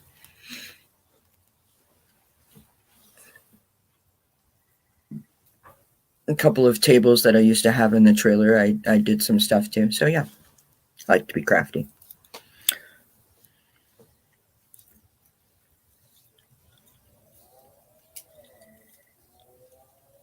Nice, Pierre. I love it. Okay, so when we first moved here, it's very, very hard to explain, but in our living room here at this house, there are like fake beams that are across the ceiling, and there was like trim that was supposed to look like, it was like baseboard on the ceiling. It wasn't crown molding, it was flat. But it was put up there as if it was baseboard, but it was on the ceiling. It drove me absolutely cuckoo. And Mark doesn't leave the house often, meaning go away. But every so often at work, they go for a couple of days, and this was when he went away. And he phoned, and he's like, what are you doing? And I'm like, well, funny you should ask. Anyways, there I was on a chair taking all that trim down by myself. I couldn't handle it. And I knew that if I asked him to do it, he would try to talk me out of it. So I totally get you, Pierre, and I'm totally that person too. It is 9:45 here. Oh, okay. Mark's setting me up inside the house so I can go inside.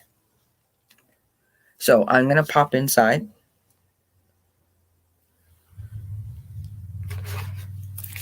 I'm gonna get all my stuff.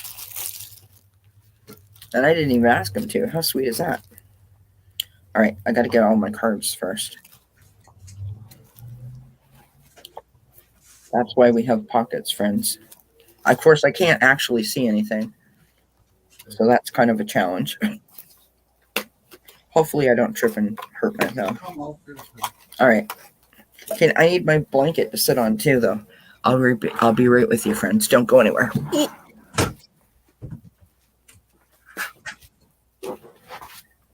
You back up, Rosie. No, back up. Come on. Look at you, you crazy nut. Look at you crazy nut. Look at you. Goodness. Oh my goodness. You'd think I left the country or something. I was only outside the door. What's up, Quince? Good grief. Oh, and now she's chasing Charlotte. Come on, Quincy. Come on, bud. There you go. Good boy. Woohoo!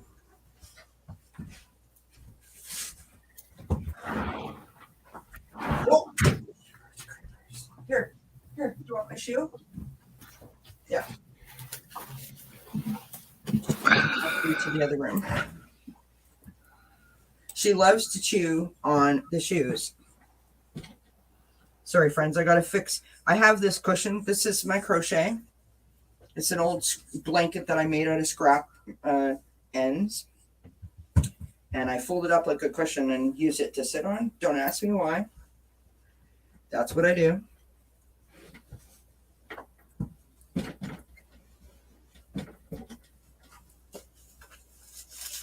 Get all my stuff out of my pocket. Night, Ron.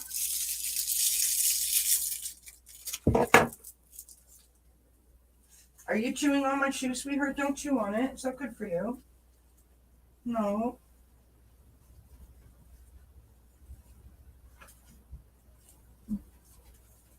Are you waiting for Daddy? Yes, are you waiting for Daddy? Are you waiting for Daddy? What? Yes. Quincy's back in my chair. Oh, you guys, honestly, it's like the Gong Show here. Come here, bud. Come on. Up you get, sweetie. Thank you. All right.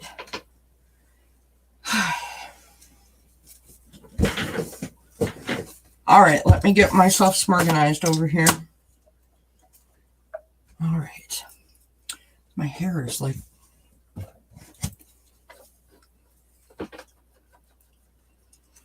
I have like ash and all sorts of good stuff in it. Woohoo! All right. Now I feel like I know what I'm doing. See, it's funny how like you take someone out of their comfort zone, eh? Not that I'm not comfortable outside, but it's hard. I can't see what I'm doing out there past a certain time, of course.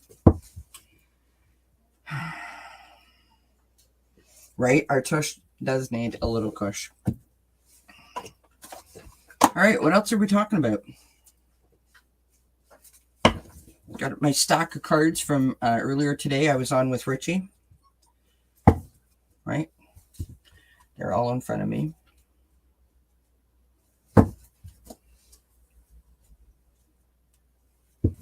Is my husband not the bestest to do that for me? I didn't even ask him to do that, and he just came and did it. Because he knew I was getting stressed. So speaking of recycling, reusing, I'm sure I've told you guys this before, but check it out. See this wall here? This wood? These pieces? This is what you guys would call like wainscoting or wainscoting. Except for it was from floor to ceiling. And it was in the living room. And I pulled it off, flipped it around. So this was the back side, right? This is the side that was attached to the wall. Roughly sanded it down and attached it here and painted it. So it's like rustic shiplap. I mean, why the heck not, right? I dig it. It's cute. Although recently I have been thinking of rearranging or like doing something different to my room. I don't know. Maybe. Thanks, Ocean Garnet. Yep. Oh, wow. You guys can totally see my mommy and me. That's my mommy up there in the picture. And my shelf that becomes so cluttered in the summertime because of going in and out of the patio door. Anyway. Yeah, sure. I can do that. Let's try, shall we?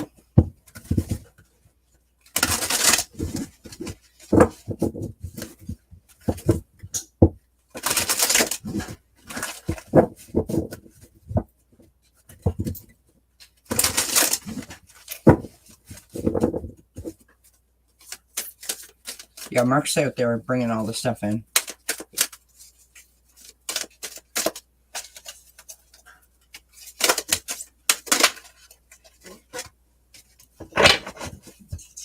Okay, so I was using my Cat Wisdom Oracle, and I had several cards fly out.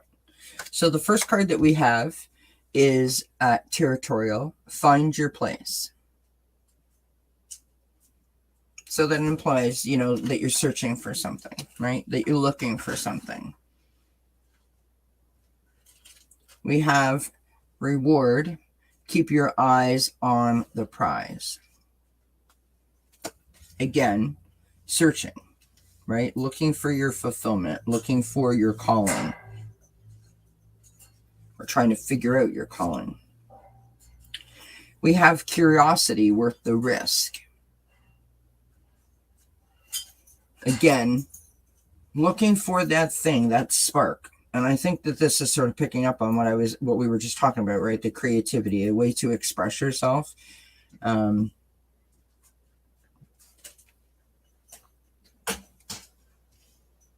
Perhaps, like, if we were talking about like the furniture, right? So perhaps you don't want to take, you know, the family heirloom chair or the comfy chair that you've had for 25 years and give that a shot of, you know, painting it or reupholstering it or whatever. But it might be okay if you went to a thrift store and paid $5 for a chair to give it a shot. You know what I mean? We have Exploration, step outside your boundaries. Again, searching for that spark, that inspiration, the motivation maybe to, like, I don't know about you guys, but I know that I'm feeling this a little bit.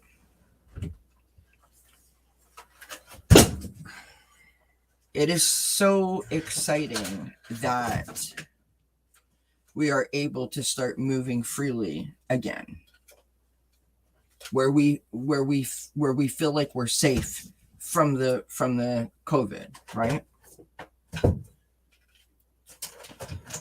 That in a way it almost feels slightly overwhelming. We built up in our minds collectively what it was going to feel like when we were allowed to wander freely again.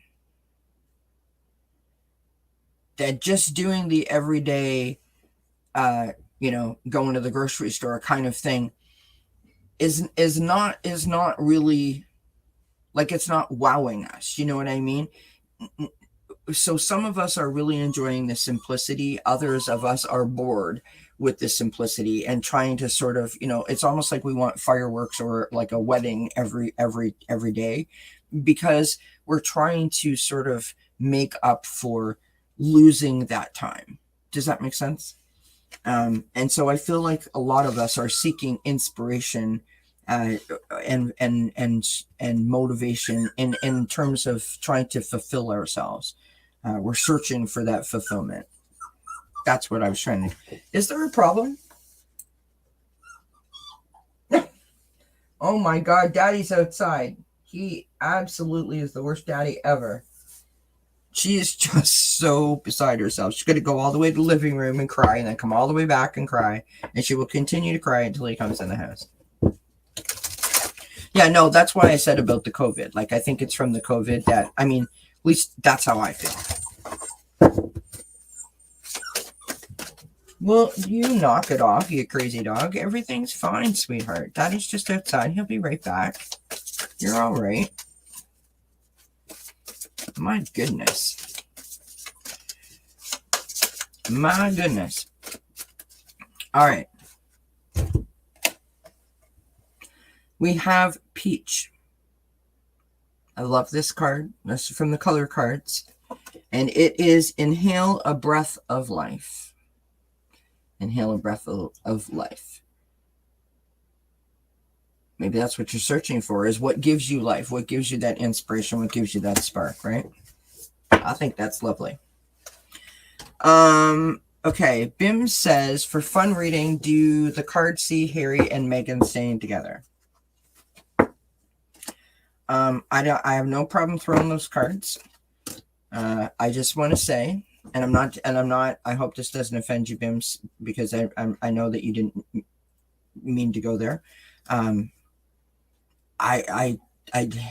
don't really dig the whole, hate that's happening when Harry and Meghan are concerned. I think that they are two individuals, and, like, honestly, who cares? And I don't mean that to be ignorant. I meant in terms of the viciousness that's being sort of directed at them.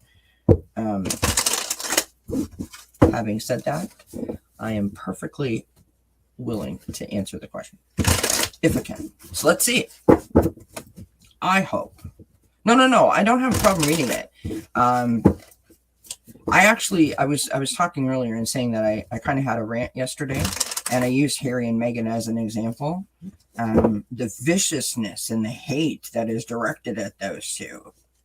And it's not that I take a side one way or the other in terms of, do I believe or don't I believe, or do I think or don't I think? It's just kind of like, honestly, who cares? And when I say who cares, I look at it from a standpoint of a person with a mental health disorder. He wrote his book. I didn't see his documentary or their documentary, so I wasn't talking about that. I was just coming from the place of the book, right? He wrote a book. He spoke his truth despite the criticism and the judgment that he knew he was going to receive before he even sat down to write the book. And he spoke his truth. It's not for me or anyone else to say whether his truth is right or his truth is wrong. It's his. And because he was brave enough to do that, I believe that he could have been a great service to someone who suffers in silence and someone who feels like they don't have a voice. He could have literally saved a life or many, because he decided that he would use his voice, because he is a public figure, and say that he wasn't 100%. You know what I mean? And we say, as a collective society, that we need to focus more on mental health, and we need to have these conversations. We need to take the blame and the shame and the stigma out of talking about mental health or saying that you have a mental health problem. But yet he did. And I mean, the hate, holy cow, the hate has been, I mean, it's been a lot. It's been a lot.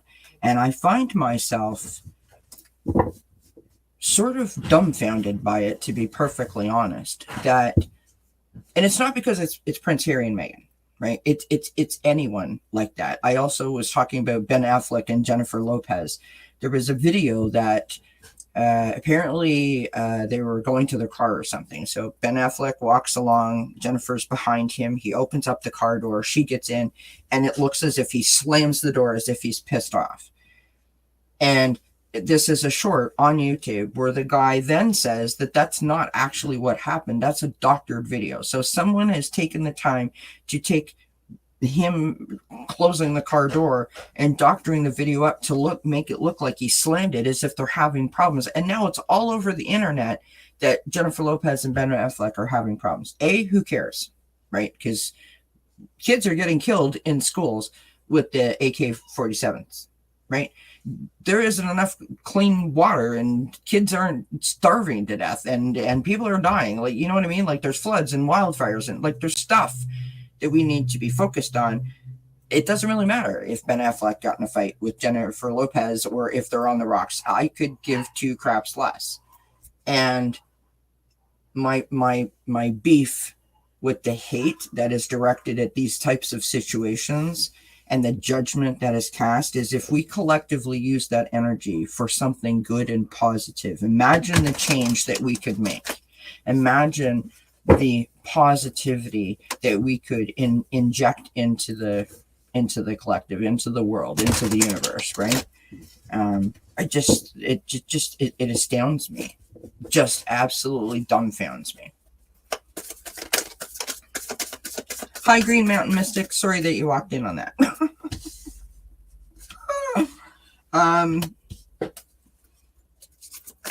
Ocean Garnett says, it sounds like the story is made up because right now the tabloids are practically lifting William and Kate to the heavens 100%. Metatron Wing says, I agree, it's their business, just wish them out 100%. Like, I mean, it makes no matter to me whether they are or they're not. Do you know what I mean? I don't wish anything bad on anybody, but it's the as if they know them, like the disdain from the certain voices, and you can read it, like you can feel it when you read the comments. It's hate, absolute hate. Now people are arguing and saying that, you know, I mean, it's down to this. William looks like his mom. No, he doesn't. Harry does. No, Harry doesn't. William does. Wow, really? It's a lot. And you got to wonder, you know, where does that, when you have that kind of, I guess, trigger, where does that come from within you? And again, I'm not a therapist. This is just an opinion, of course. You know, and we've all seen those things. We've all seen those posts where someone is saying something or someone has put something up and someone is now commenting, and you go right to the comments and you read them, and you're like, oh my god, like, and you're reading it and you're thinking, what does that say about what is going on in your life that made you feel so compelled to, like, attack someone that you don't know based on little to no facts? Because I dare say none of us know the truth. You know what I mean? Because, like, we're not there. Do you know what I mean? I don't understand it. Bim says, I am a Harry fan and hopes that he reconciles with his family, or some of his family at least. You know, I think that, I mean, I am a royal family fan because I'm a Canadian and I was brought up with, they are my monarch too. Or they're my royal family, or however I should say that. And so like that's really the end of it, right? my grandmother loves the queen, my mother, so I do, but for like the surface of it, do you understand what I mean? I mean, for the service that the woman gave, I appreciate that, and I recognize that, and I love that, and that's really the end of it. Like, I'm not 100% invested in it, but where the Prince Harry reconciling with the family comes from, I think the thing that might be different, and why it is difficult for a lot of people to sort of accept or even comprehend, is we have this idyllic sort of situation that we think that is, that equates to their family life, and I don't think that it is anything like we think it is. And for example, the other day, Prince Harry had some kind of court case, some kind of legal battle. There's still more to go. I don't fully understand it, so for entertainment purposes only, YouTube, don't shut my channel down, please. He had some kind of court case, I think, where he is trying to maintain his security. And now we've all heard this. They've been talking about it nonstop for months, right? But apparently there's like not just one, there's like two battles going on for this said security. So people were saying, meaning people in the comments, well, why doesn't he just pay for his own security? Well, it turns out he offered to pay for his own security. It says so in his book. It has been reported that he has offered to pay for his own security. The problem is, and the part that they don't say out loud, is that in the UK, from what I understand, you cannot have like a bodyguard type person that you hire personally that is allowed to carry an armed, like a firearm. So you could have, all these security people around you, but none of them can carry a firearm. So how protected really could you possibly feel if you were a person who felt threatened? Do you understand what I mean? He has offered to pay his own money for the security for when he is there or whatever, and they have denied him. They will not do that. They will not allow him to pay for the security. So what do you do? Now, the part that I don't know is whether that is just when he is in the UK, or if he wants that for like those people that he grew up with protecting him to be his like full-time people. That part I don't know, to be perfectly honest. And the people that did provide the security for him are part of the police, which the government then, in the UK, the government actually tells them, what to do. So they work for the government. They don't work for a person. And so you couldn't buy them or pay them if it's not done. So it's like in Canada, you could have an armed bodyguard. In the US, you can have an armed bodyguard, but apparently in the UK, you can't, unless they are a police officer. So to me, that changes the scenario just a little bit in terms of understanding what Prince Harry is asking for and why he's asking for it, if you understand what I mean. Again, doesn't affect me one way or the other. Anyways, getting on with reading. I digress. So sorry. Hi, Emerald Buddha. Emerald Buddha's like, what the heck did I walk into? So we start out with the Ace of Wands, which is an interesting card to start a relationship reading. Because I don't see any relationship cards here. I have to be honest. But the Ace of Wands, This is like inspiration. It's creativity. It's the whole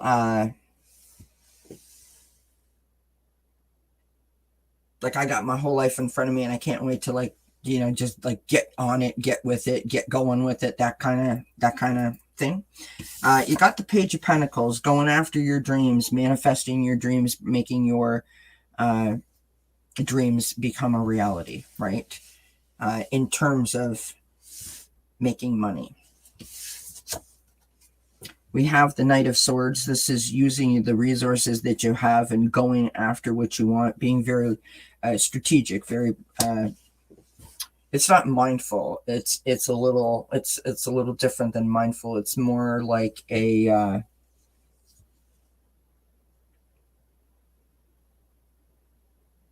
it's like methodical. Does that make sense? We have the Five of Swords. Conflict. This is emotional conflict.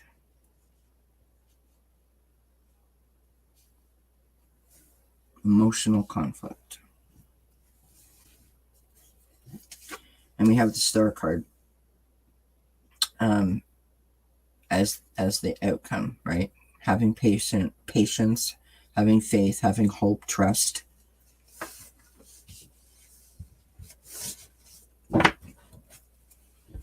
On the bottom of the deck, we've got the Page of Cups. And it's a very sort of dreamlike, idealistic, like if you think about what do you think an English cottage on the inside looks like? What do you think it's like to live in a palace? You sort of fantasize about it and you make it all like we all want to live in the Victorian era, but really do we?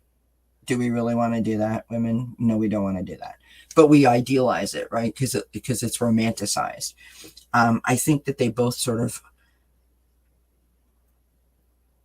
are trying to convince themselves that they can make this work because they want it to, because they sort of feel like they need it to.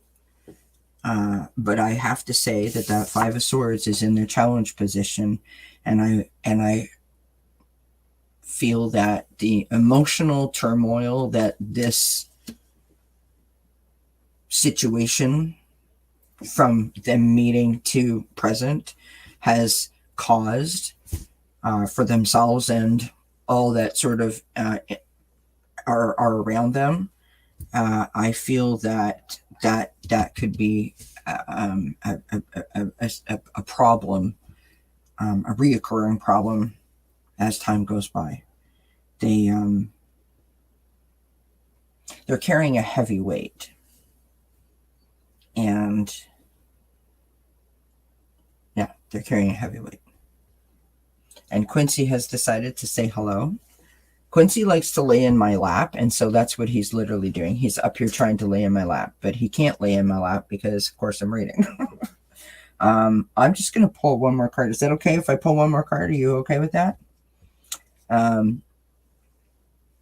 I was being funny when I'm asking the cat that. I'm just going to cut the deck here.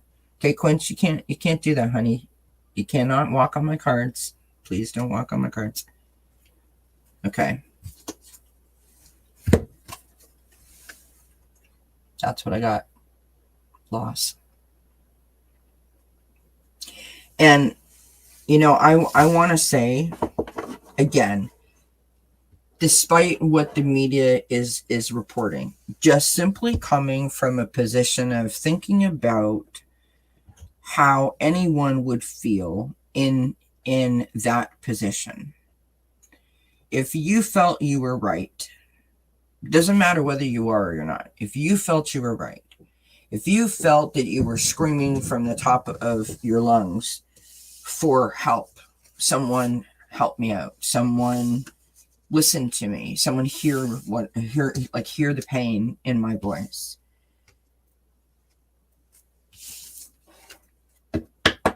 and you didn't feel like you were being heard, at some point you would do something, right? You would do something to remove yourself from that situation, to make it better for you, hopefully. On the other side of that, one has to wonder, again, this isn't about what the media is reporting or what is being said. It's just about the facts that we know. He was there. He got married. He didn't like the way that things were, or the way that they were treated. We'll say they. And then he left. It is possible that he's treating it as a loss, or he feels it like a loss, in terms of, they say like a divorce is like a loss, where you're literally grieving your life with your partner. It's possible that he has been sort of, or they are dealing with that, in addition to, the other stuff as we know it. And I don't care who you are, but the hate being directed at them. I mean, they're not living in that much of a bubble that they don't know. You know what I mean? It's very sad. It's such an unfortunate circumstance, for all parties concerned. For all parties concerned. It's just. Oh, are you that, if you were talking about the orange cat, that's Charlotte. That's my baby girl, Charlotte. I don't know where the heck she went. That's Quincy's sister. She's got an attitude.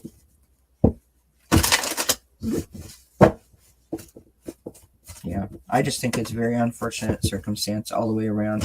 And it's just, I mean, come on, people, really. There's that thing. I mean, there's so many examples, right? There's so many examples of these things that they do in different, forms of media, where they take a situation, and yes, we want to know about the situation because it's interesting to some people, depending on what the situation is. And then you get to a certain point where you're like, this isn't interesting anymore. This is like, it's kind of creepy. Do you know what I mean? Bye, Paisley. Have a good night. Thanks for being here, my friend. Many blessings to you. Enjoy your weekend. Do you know what I mean? It gets a little creepy after a while when you're, I don't know, that much invested in someone else's life, as if you were living it. You know what I mean? I don't know. Maybe that's just me. All right. Anybody want any cards? Anybody want to talk about anything else? Get me off my soapbox. Let's pull a color card. Hey, listen, I've used these. I don't even remember how this happened, but I was doing readings one day. This is like when I first had my channel. I was doing readings one day, and someone asked something, and I pulled some cards, and I ended up decorating houses with the color cards. It was great.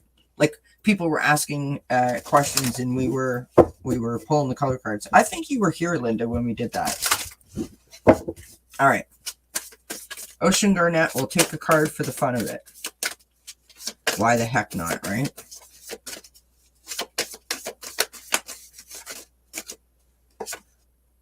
Wow. Look at what I pulled.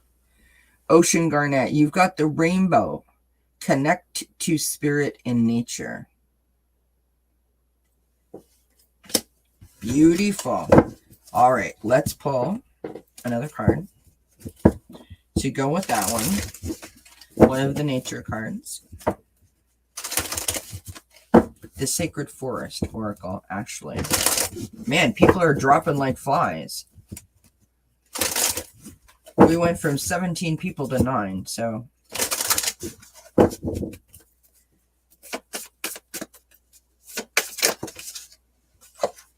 You have fire, spirit, and energy.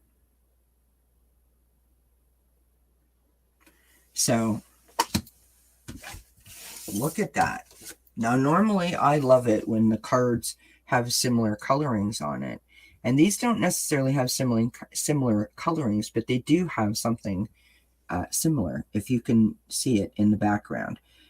The fire energy, it's like the rainbow sort of came up and over top of that and dropped 2 balls of fire in her hands. Isn't that beautiful? So the going out into nature will literally, lift your vibration. That's where you get your sort of life force from. Your rejuvenative sort of juices will start to really be activated and flow. And I totally dig that. That's awesome. Yay! So we know what Ocean Garnett's going to be doing this Memorial weekend. You will find her out in nature. All right, Linda would like a card. Let's go here. Let's do these ones for Linda.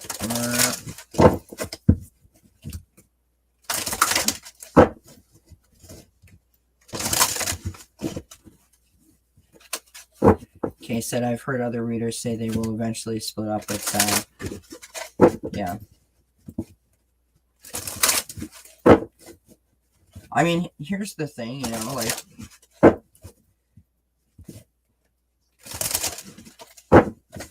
I don't want anyone to like split up, you know what I mean? But if there's been so much damage done there,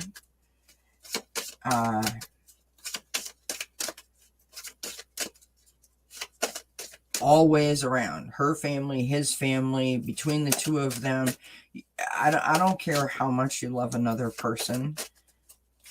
Your family is your family, and if you love your family, you're going to want or try to defend them in some form or fashion. Do you understand what I mean? Not in a nasty way, not in a like I choose them over you kind of way. Just like that's what you knew your whole life until you didn't. And there will be a lot of people, I'm sure, in both of their ears. And I think that was in his book that Megan's friends were saying to her, is he worth all of this? Meaning that was even before they got married. All of the vicious remarks that were being made towards her. And so I wonder to myself, if they can withstand that. If their love is strong enough to withstand that, then they probably stand a really good chance of being together. But those cards that I just pulled sort of look like, what has happened has really taken a toll, and they're going to have to work very, very hard to come out on the other side bonded, if that makes sense. Hi, Callie Healer. How you doing, love? Tomorrow, another long walk is scheduled. Excellent. I love that.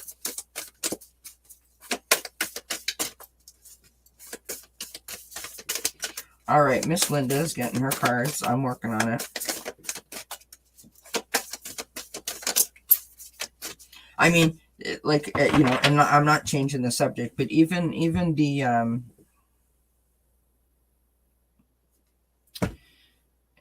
even like the Ben Affleck thing that I was talking about, I mean, there was like, it just comes up in your feed. Like, it's not like I'm walking, I'm searching Ben Affleck and or anybody on the internet, really, unless it's a tarot channel.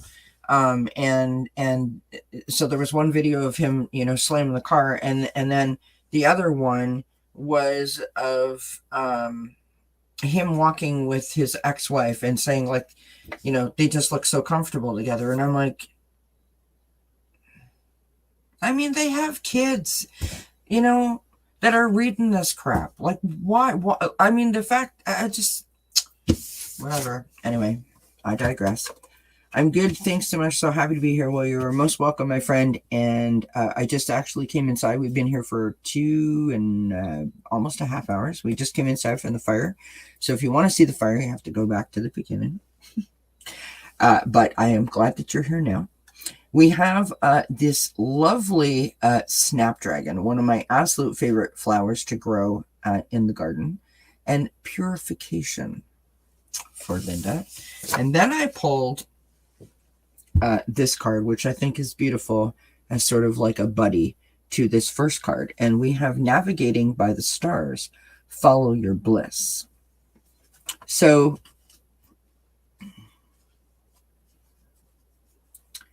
if there's something in particular that you're doing, Linda, or something in particular that you enjoy to do that relaxes you, detoxifies you, or brings you joy, makes you feel, loved, cared for, those type of things, I think that what this is telling you is you're doing exactly the right thing for you, and the bliss is where you want to be.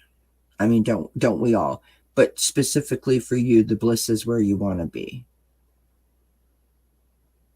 See, now I love that. One of your favorite flowers. I love it.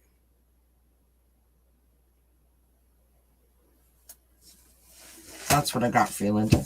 Those are beautiful cards.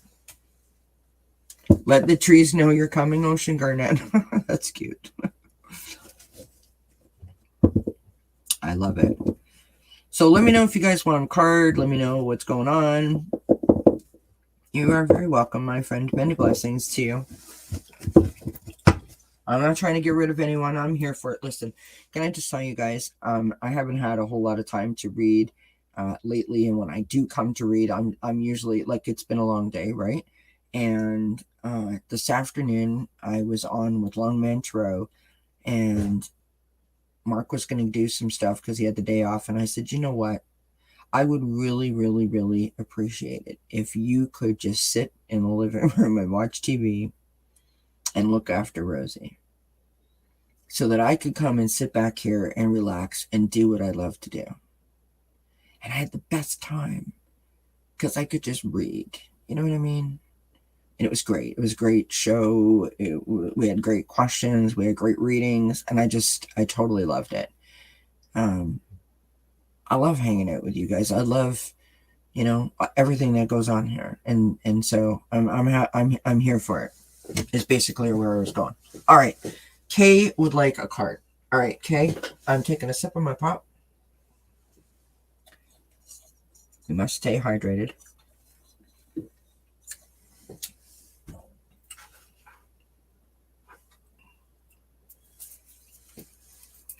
All right, Kay.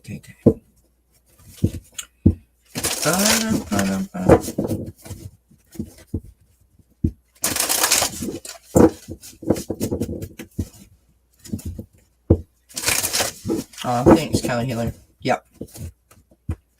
Yeah, sip. My husband is a rock star. He truly is.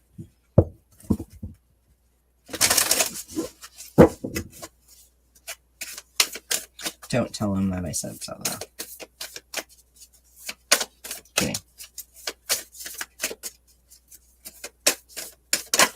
Whoops. Do you see that? We had a flipper. A flipper.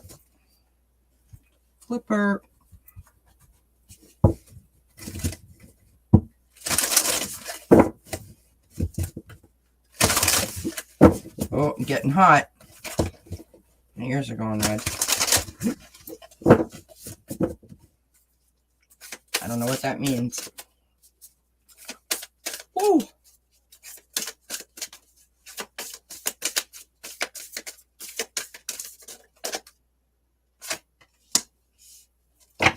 Now I know why.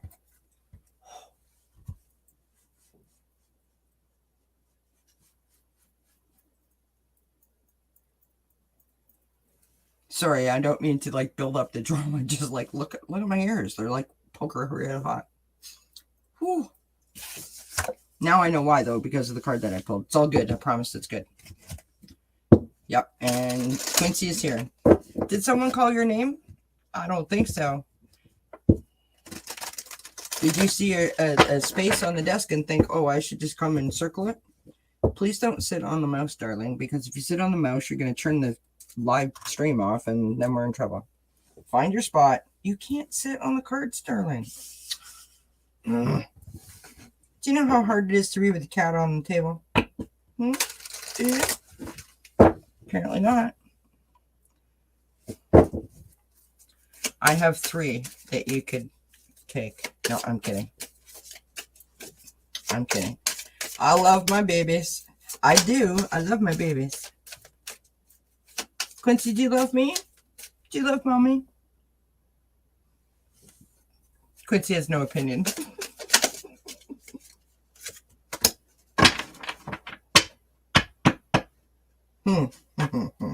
Okay. I need another card because that one didn't cooperate.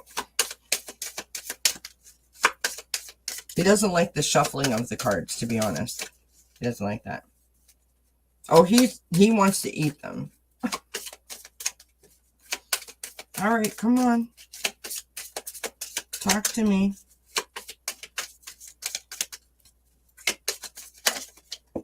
Thank you. All right. So, okay. You know that if I can't figure it out, I just keep going until I get all of the answers. Oh, now the fireworks are going off. Oh, you have 3 kitties too? I love it. So the first card that I got is which card did I get first? Okay. This is why I got hot. So the vast universe. This isn't the first card that I pulled, but I'll tell it this way. So we've got the vast universe. So I'm not sure if you're feeling the effects of the current energies. If you feel one way or the other, or you have felt a shift in how you're feeling or energetically how you're feeling. But that's kind of what I'm vibing. So then I've got caution. Then I got rest. Quincy agrees. Specifically about the rest. Do not bite the cards, please. And then I got surrender. Okay, listen, you got to stop. No, you can't eat the cards. And then I got surrender. The next card that I've got is, this was the first card that came out, which was flow, which is why I had to pull all the other cards. So if you are feeling that shift, I think the reason that the caution came out is asking you to be gentle with yourself while you navigate that space, to listen to, spirit, listen to your body. If you need the rest. If you need to go. Do you understand what I mean? And the surrender is so important to release whatever it is, whether it's a burden, whether it's a past pain.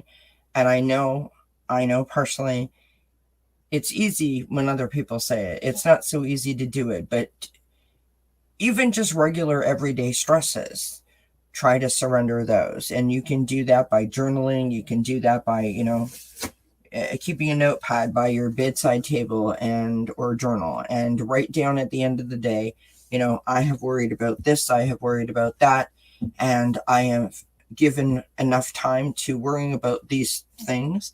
And now I reclaim my time because tomorrow is another day. And literally just sort of say, I'm done. I'm not going to worry about this anymore, because worrying doesn't change it. It only causes your insides upset, right? So being able to surrender that in a way that is beneficial for you, and that you can actually work to really push that aside, if that makes sense. You've been struggling with your anxiety. Okay.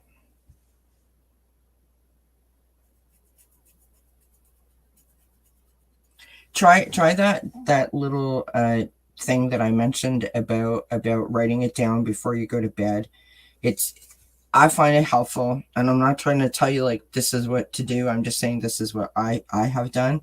We have a book, and it's like the symbolism of it. You write it down and say like, I've worried about X, I worried about Y, and I worried about Z, and now I'm reclaiming my time. And then you put the pen down and you close the book and sort of put it in a drawer and push it away. And like it's sort of the ritual of it, like you're literally putting it away, right? Are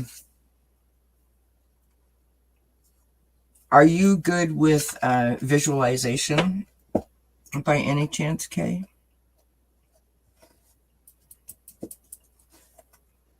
Visualization is a great way for me personally, again, that I was able, like, I mean, that was like my number one total tool that I have used throughout the whole time that I've had anxiety.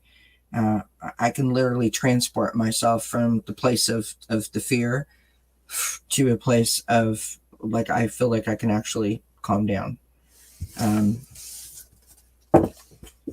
Get your amethyst, right? Smoky quartz is a really gentle stone to ground you. That's also helpful. And breathing exercises, the box breathing, right?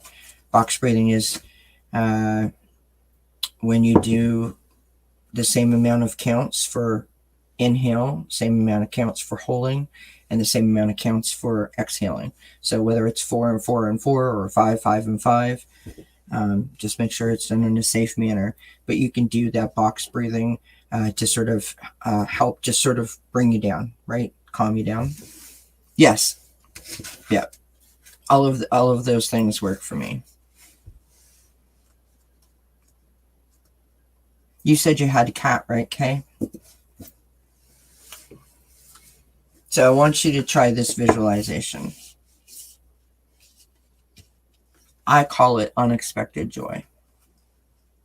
I'm not going to go through the whole entire visualization like verbatim, but I'll explain it to you in a way that you get the concept. Not in a way that you don't understand, but in a way that you understand how it could be helpful, right?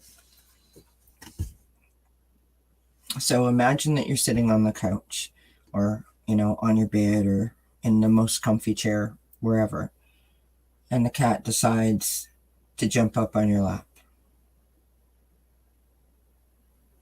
And you're feeling a little anxious, a little stressed, a little overwhelmed.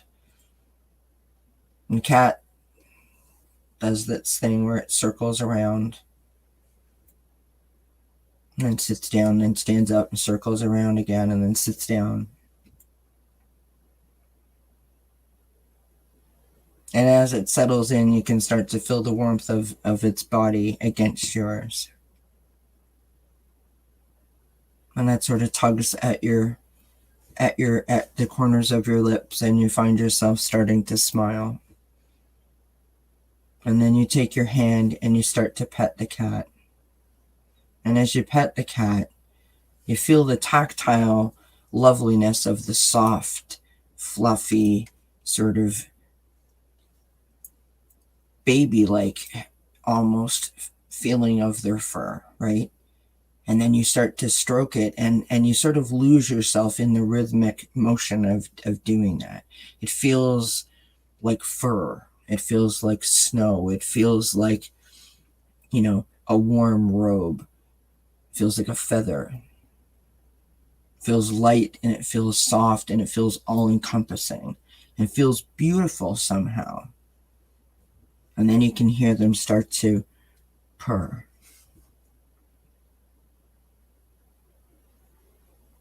Now you can feel your heart starting to smile because you are giving that cat so much love. And what that cat is giving you is even stronger than what you're giving it. You see, because it came to sit on your lap because you needed it to sit on your lap. You needed that cat to sit on your lap and give you that warmth and give you a reason to smile, to distract you from your everyday noises and nonsense and chaos and stresses. That cat sat there and told you, you make me feel comfortable, you make me feel loved, you make me feel at home. I'm here to take all of that bad stuff away and bring you into this present moment so you can feel how you make me feel. And in that moment, you recognize the beautiful sort of spontaneous joy of just being in that moment with your cat, because nothing else matters in that moment. It's a great visualization. It's also a great reminder of staying present and thinking about the simplest things that can bring us the biggest, most beautiful blessings in our life. Oh yeah, the kitties definitely definitely balance our energies. I mean, they know, they know when something's not right with you. They know. Oh, hi Aries Wanderer, by the way. Yes, Quincy. I definitely say that Quincy's. He's got some. I don't know, woo woo with him. He's definitely got it for sure. He does. Um, he is always around at like the cards and around the readings, and like he totally digs it. Let me go up here for a second. Okay. Kelly Healer says, fabulous message, sending you lots of peace and love, Kay. Aries Wanderer, if it's an ex, play a song that you like, but your ex hated. While the song is playing, say ex's name, your energy is no longer welcome in my thought space. Be gone. Yeah. I think that your cat agrees. Your case balance your energy. Come into the present moment and feel the cat underneath your fingers. Feel it purring here. It'll distract your mind. Yeah, 100% it will.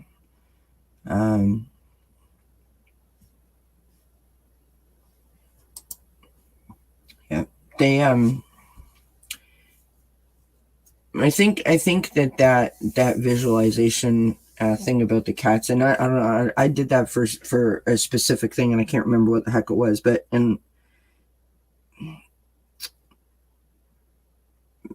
I had a big problem with that. It's not really an easy thing to own because it's a difficult thing to explain, I think. And sometimes I worry that when I try to explain it, that it's not going to come across in the right way. I thought I was a grateful person. I thought that I understood, how to be grateful and what being grateful was, and I thought I counted my blessings, and then I came to this community and realized that I really didn't. And it's been a wonderful blessing to discover what it actually means to live in gratitude. And I tell you that when you do that, and I'm not trying to imply that anyone doesn't do that. That's not what I'm saying. When you do that, you really feel the shift. You really feel the vibrational shift within you. And it's not like overnight that it's fixed. Because I don't know anybody that is feeling hurt or feeling, that they're carrying a burden, or they're suffered a loss, or they have a mental health disorder, or whatever the case may be, whatever the situation is.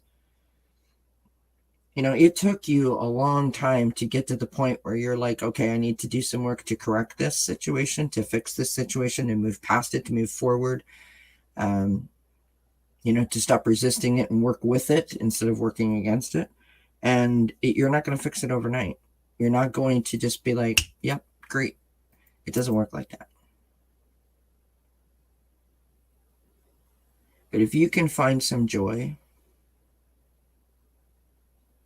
even intermittently, you're definitely headed in the right direction. And those intermittent moments of joy that you can recognize and sort of bring into your heart, into your mind, into your whole body, if you absorb those moments, eventually it's like a learned behavior. It's like going potty when you were a child. You learn, oh, I see. And you're literally retraining your brain that this makes me happy. This makes me do XYZ. This has this kind of reaction. That has that. I want that. So I'm going to do that, not this. I've done a lot of things in my life, as I'm sure all of us here have, right? We all come from different walks of life. I don't, some of us went to school for a really long time, have different degrees, had, years of experience at a particular career. Maybe you raised like a house full of kids and, you're like a super mom, whatever. We all have experience doing things, and we're all good at doing some things. I'm not good at doing everything, and it's totally okay to not be, the best of the best of the best at all things. But one thing I know for certain is that we oftentimes forget ourselves. We put lots of people before us, and when it comes to looking after ourselves and owning that we have to look after ourselves, oftentimes we drop that to the lowest part of the list. It's always on the bottom of the list. We always come last for whatever reason, right? Maybe because there's just too much time being taken by other things. We have to make time for ourselves. It took us, 20, 30, 10, 5 years, whatever it might be, 50 years to figure out that we needed to work on ourselves. So take the time when you feel that you can to make a difference in your life, to focus on you and what makes you happy, what brings you joy, what makes you smile. And if it's just sitting in the living room chair with the cat or the dog or, with your favorite magazine or dancing around the living room, do it. Why the hell not? Just do it. And if you continue to do it and it brings you joy, you will increase the amount of time that you do it. And before you know it, and this is my hope for everybody, you will be sitting here one day with a channel sharing your journal entry with people because you think that it's important to do so, where you were talking about hoping that one day that you will have had your stars align and your anxiety will be in check finally, and that you will feel that sense of contentment that you once felt and feared that you will never feel again. And in that moment, when you're saying that and you're writing that down, you will turn around and you will be like, oh my God. I was so busy wishing for that. I was so busy wanting that and so busy being focused on the outcome that I kind of forgot to check in with myself. I forgot to be present on that journey. And I actually already feel that way.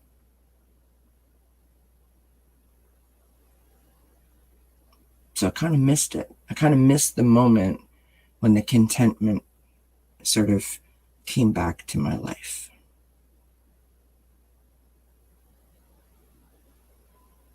So, love yourself enough to know that you deserve to live your best life and go after it, whatever that means for you. No shame, no blame. When you get there, you're going to celebrate the bejeebers out of it. And until you get there, hopefully you know and feel that you have a place where you can go and get inspiration and motivation and feel supported along the path. Because the path is not easy. But sometimes the path is the most important part of the journey, right?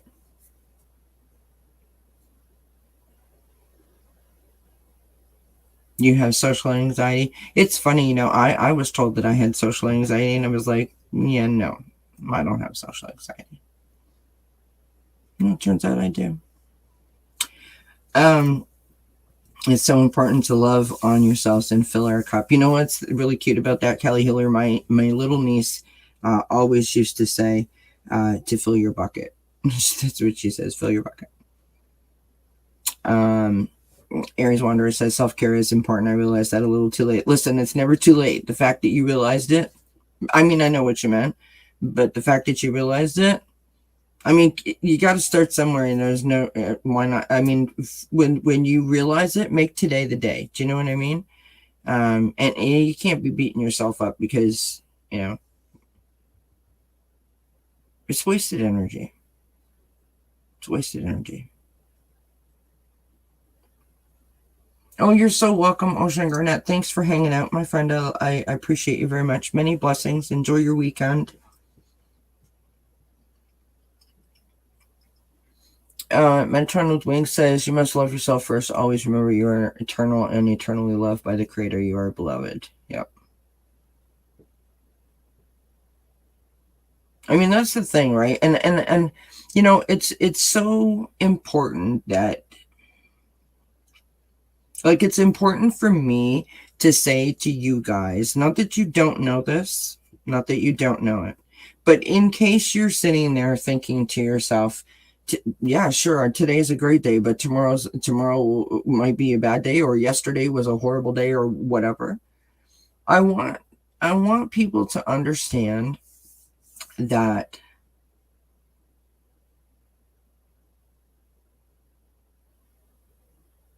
the journey is not always like, a smooth ride. You know what I mean? The journey sometimes can be totally crap and bumpy and disorienting. And you could slide a little bit backwards or feel like you're moving sideways, not forward. Do you know what I mean? So don't beat yourself up for that. Yeah, I mean, that's the part that we've got to stop. We've got to stop the beating ourselves up, because we are learning lessons. And if you didn't learn the lesson completely or fully, you're gonna continue to do the lesson, right? And there's no shame or blame in that. Perhaps your wound is way deeper than anyone realized or recognized. And if you think about it in terms of, it took you 10, 20, 30, 40 years to get there, you can't expect that to be fixed overnight. And so you need to be patient and kind with yourself, right? Love yourself. And until you reach the point of understanding that you have all of the tips and all of the tools and the resources and the power to make the change, right?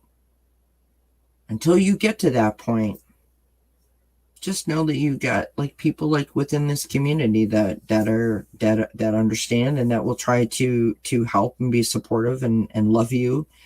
And when you get to that point, and you will get there, when you get to that point, oh my friend, it is a lovely, lovely, lovely place to be. It takes a lot of work, and it is very difficult, and it's very hard. You got good days, you got bad days, you got the in-between days. Some days it looks like there is no light at the end of the tunnel, but there totally is. There is totally light at the end of the tunnel. Yeah.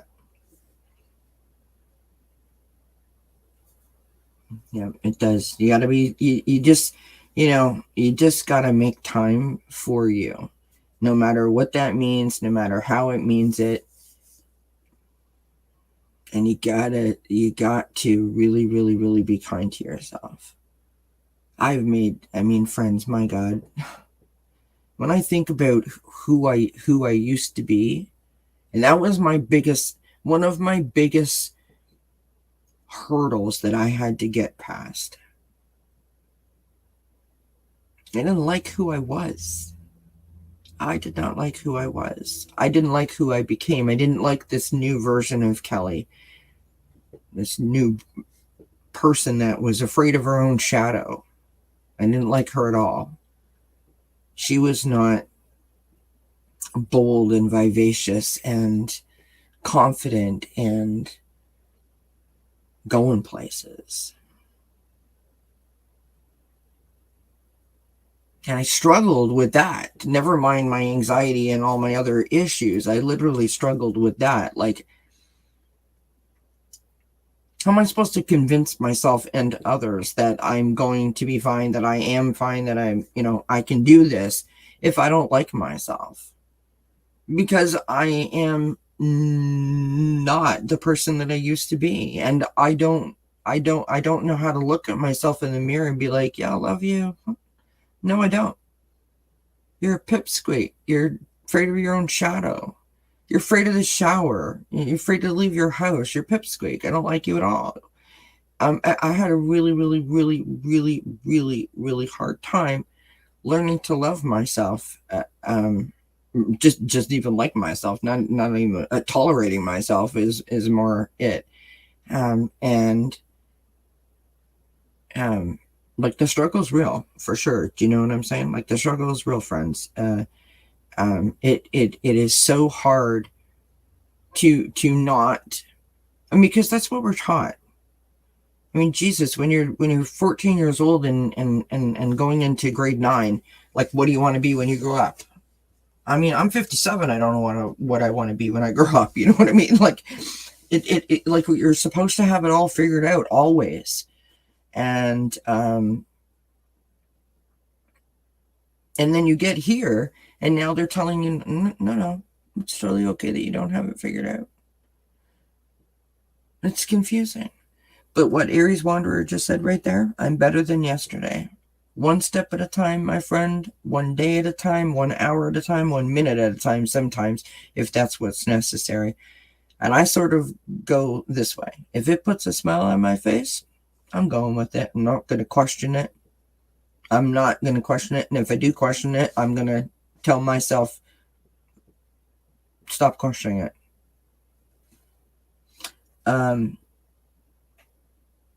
Kay says, I can totally relate, Kelly. I felt the same way a lot over the past couple years. I'm starting to get better now, but still a long way to go. I mean, I think we're all works in progress, but yay to you. Congratulations for getting to the point where you can say that you're better now, because that implies that you've done an awful lot of work, and that's to be celebrated. And that's the other thing that I would say. Then, people were to ask me, like, what do I think are the most important parts about the healing journey? You got to celebrate the shit out of absolutely the simplest thing. And there's no really other polite way to say that. You get just celebrate the bejeebers out of every single thing that you do, because that is the only way that you are going to believe in what you're doing. You have to be consistent and consecutive and constantly working on shutting down that negative critic, that negative voice in the back of your head telling you you're too fat, you're too tall, you're too skinny, you wear too much perfume, you smoke too much, Kelly, you talk too much, whatever that negative voice is telling you. You need to tell that thing, I am not buying what you're selling today. You need to go away, my friend. And so, no matter what your story is, no matter what your thing is, it's not the same as anyone else's. Your situation is yours alone, but the journey is difficult, and the journey is asking you to put your heart and your soul into it.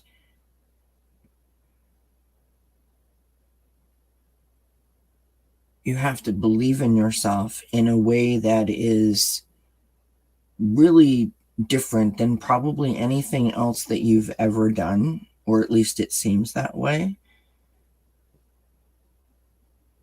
But I think it's actually quite simple. I mean, now that I am nowhere healed by any stretch of the imagination. I am still that orange cheesy, that the cat found and licked and made all wet and then threw it up and stuck it back on the floor. Sorry to be so graphic, but I'm still that wounded cheesy. 100% I'm a wounded cheesy. But I'm so much better than I was before. And I'm totally okay with it. Totally okay with it. I am a work in progress. And the difference is I love myself and I trust myself. And that is the greatest gift, because I didn't think I was ever going to get that back. I thought those two things were lost forever. And because of this community, and because of this channel, and because of the work that we do here, and because of my, my, like, this whole connection, this whole energy sort of exchange thing that we have going on, I have arrived at this spot, and I'm kind of digging where I am, right? It's kind of awesome, kind of magical.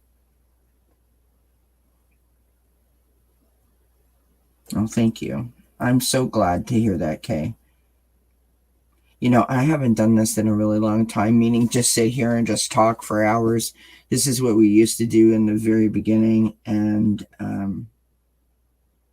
every once in a while, it just kind of happens that way. And this is why I started my channel. Nights like these with an intimate audience, if you want to call it that, where we're just vibing and sharing. So you were meant to pop in when you popped in, and I'm so glad that you did, and I'm so happy that you feel a bit better. And thank you, Aries Wanderer. I appreciate you, my friend. The check is in the mail. No, I'm kidding. I will be 58 years old. What month is it? June? In 2 more months. My God, 58. I have always felt like I'm going to laugh. I'm laughing as if you guys know what I'm thinking, which is kind of funny. I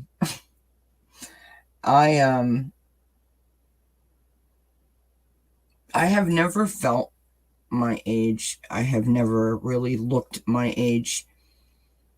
And when I was younger, friends, I remember being 35 years old, and I was at my mom's house. We were working in the garden, and my mom was like, I need a beer. So we went to the beer store to get her some beer. And there I am in my shorts and my t-shirt with my hair in a ponytail. And, we'd been working in the garden, and I said, I'll run in for you, Mom. It's okay. And, I went into the beer store, and the guy asked me for my ID, and I was like, I love you. And then I came out to my mom, and I'm like, Mom, I can't buy your beer because they won't sell it to me because they don't think I'm old enough. She's like, oh, for Christ's sake. And so she had to go in the store. And I was like, I'm probably old enough to be your mom, like to the kid working in the store, which that would be a stretch. But you know what I mean? I'm like, this is the greatest day of my life. Woohoo. Yeah. But as I age, the gap between what people think, how old people think that I am versus how old I actually am has decreased very, very much. But I think I come from good genes in sense that both of my parents had a very sort of young look about them. And so I take that as a compliment. Thank you. That's my mommy up there. For those of you that don't know, it's my mommy. Right up there, right over my shoulder. Literally, my mom's looking over my shoulder.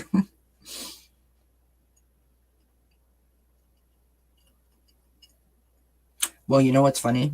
This is what I was going to tell you. So, for the longest time, for those of you that analyze dreams, oh my God. See, now this is what happens, because I get really comfy, and then I start oversharing. So,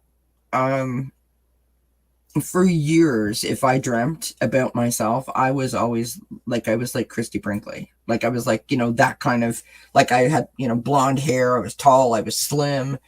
I was like bomb.com. Do you know what I mean? I was like, it's crazy how every time I put myself in a dream that I look nothing like myself, which I just think is hysterical. I don't know what that says an awful lot about me without knowing what that says about me. Do you know what I mean? Do you guys do that? somebody please tell me that you do. Like, lie to me so I don't feel so weird. Tell me that you, when you dream about yourself, that you are not who you look like. Does that make sense? What I just oh. Oh, thank you for sticking your buttocks in my face. Gross. Can you just do something? Get a job or something. You need to earn your keep, mister. Yeah, you do. I love you, buddy. Oh, okay. Thank you. Because I thought maybe it was just me. It's like so weird.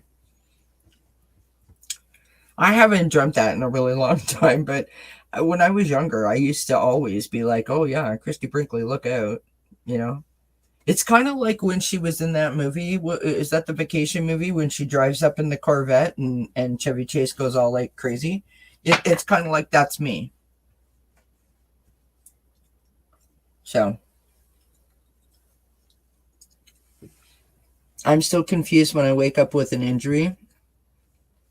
Oh, yeah. See, you're walking in your sleep. Mm-hmm. Yep. True that.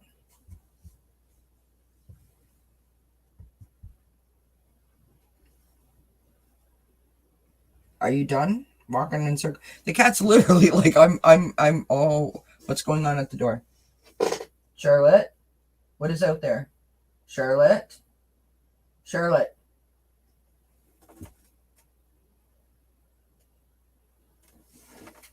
Hey, there must be something out there because his little ears perk right up. Do you want to? Can you go see? You don't care?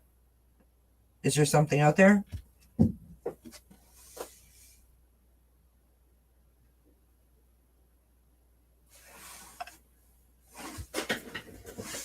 Uno momento. I'll be right back. What are you guys doing? What's going on? Hey, is there something out there? Can mommy see?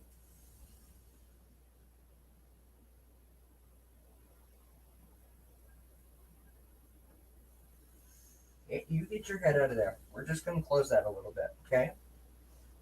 Yeah. Honestly, you guys.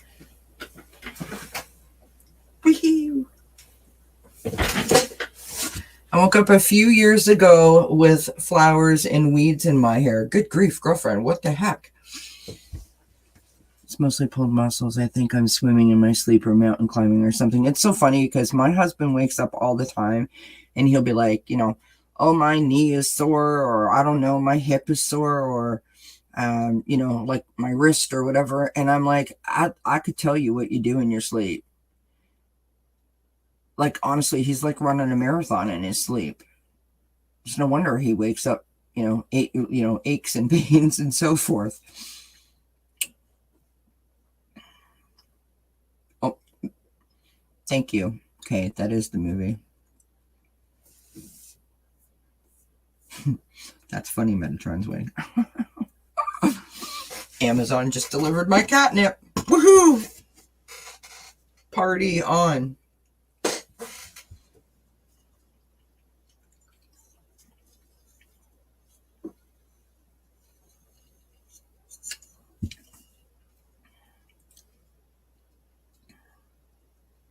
Wow, that is crazy.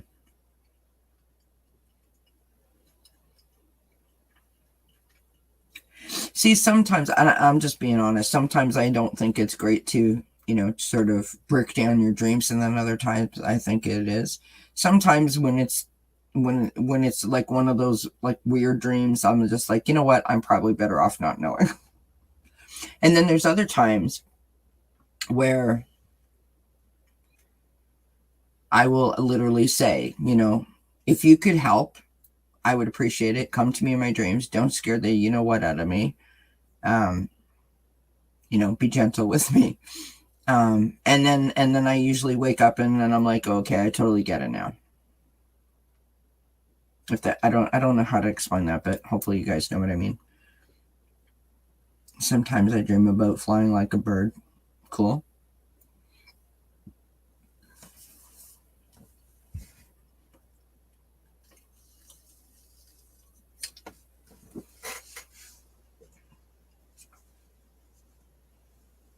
I used to have a reoccurring dream when I was younger about a burning building.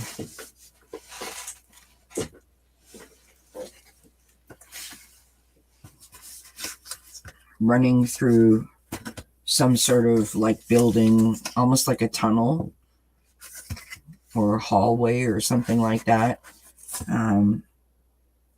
Myself and my dad, and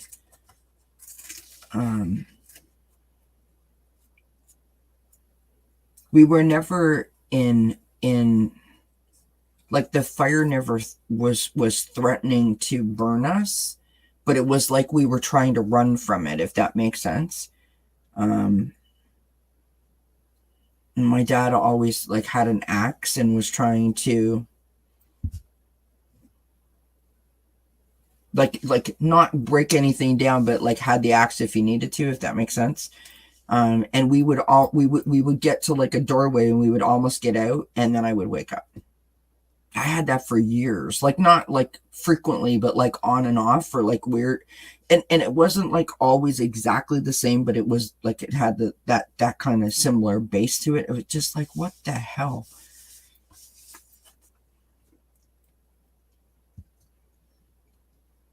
Yeah, you said that the other day, Callie Hiller. I can't remember where I was that you said that about your dream. Oh, it's 11:11, and there's 11 people in the chat, and we've been on for 3 hours and 11 minutes. Now that's not by accident. Thank you, mommy. I love you and I miss you. Mwah. Love that. See, I told you my mommy's looking over my shoulder.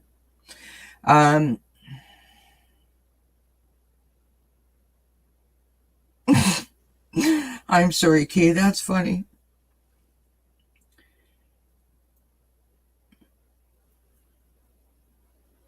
So you dream in school at my locker, and I can't remember the combination. Do you want me to throw some cards and figure out what that was, or do you know what it is, Callie Hiller?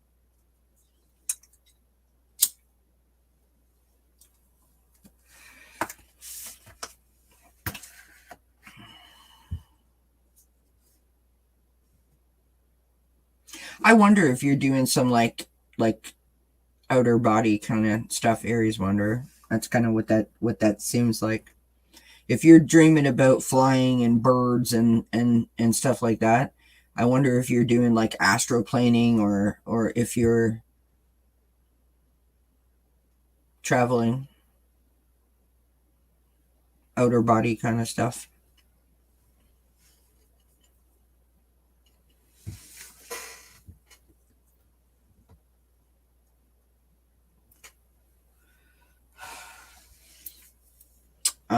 Do.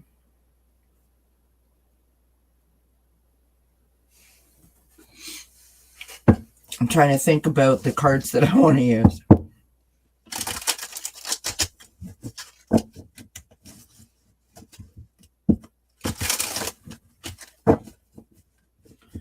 All right, what is going on with Callie Healer's dream about being in school at her locker and forgetting the combination? Is it that you forgot the combination, or that you can't get in? I suppose it's the same thing, really. What's going on with Callie Healer's dream of being at school at her locker and she can't get in? What is that all about?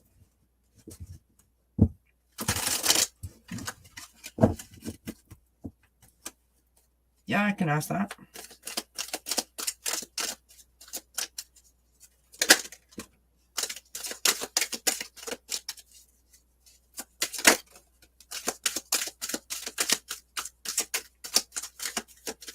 I think you are trying it, my friend.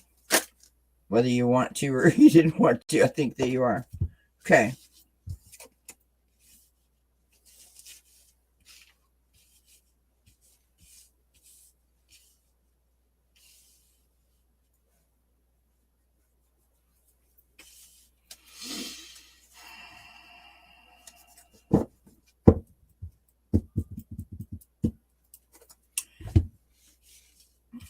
Callie Healer, do you want me, because I threw some cards on the locker thing. You let me know if you want me to tell you what I've got here. Yeah,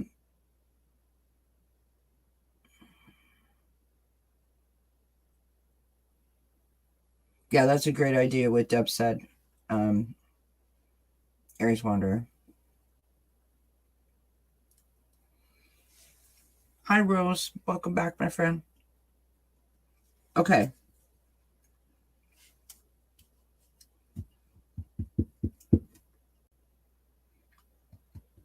So I'm not sure if this is like a family thing or a relationship thing, but it feels like it's like that to me.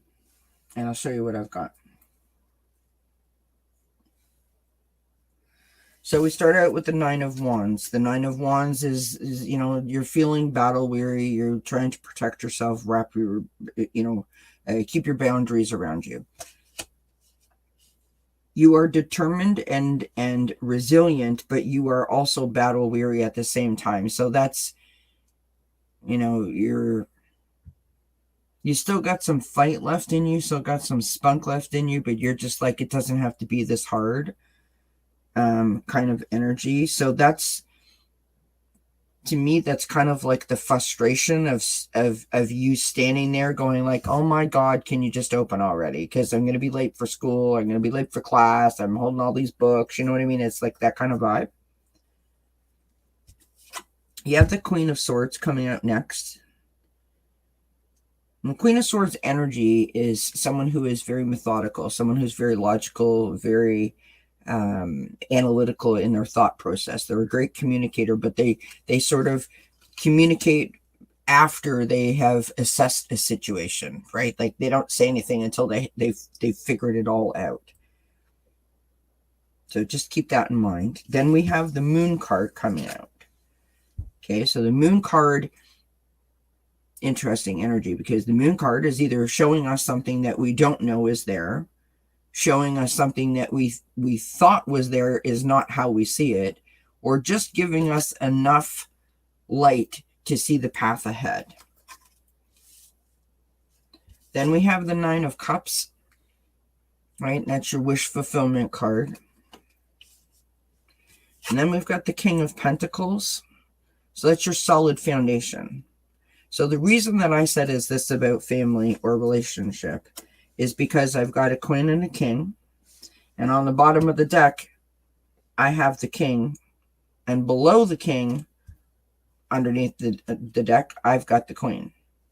So I've got two kings and two queens. So this is like, moms and dads kind of idea, or significant others that, boss, somebody that is like above you in terms of age, right? Someone who is above you, someone who is more powerful than you, or someone that has power over you. The King of Wands is the power, right? The great communicator, the charismatic sort of energy. And so what I see from this is it's like you're being locked out of something. A secret is being held back. You want to see what's on the other side, but you're like afraid.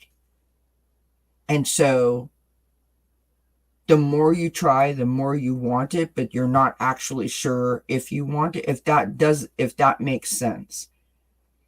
It's like a power struggle almost. It's like you convince yourself that you want this, and then you're standing there, and while you're trying to get in and you can't, you're thinking of all of the bad things that could be behind the locker door, or like what's being hidden from you, like you're not being told the truth somehow.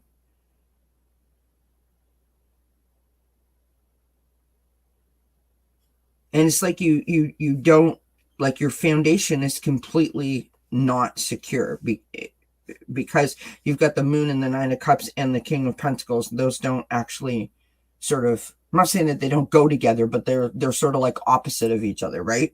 You've got the moon, which is illusion and disillusion. You've got the wish fulfillment, and then you've got this promise of a solid foundation.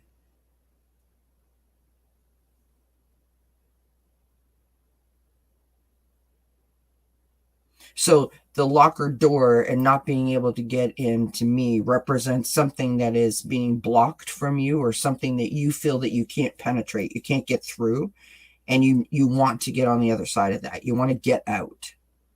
Does that make sense?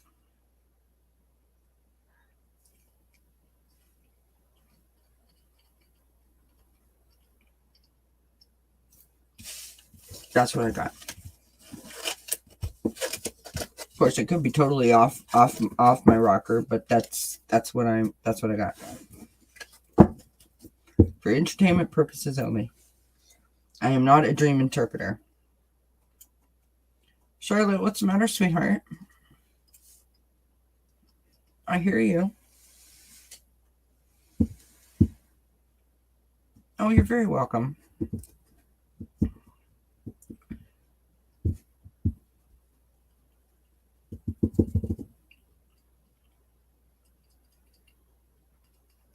Yep.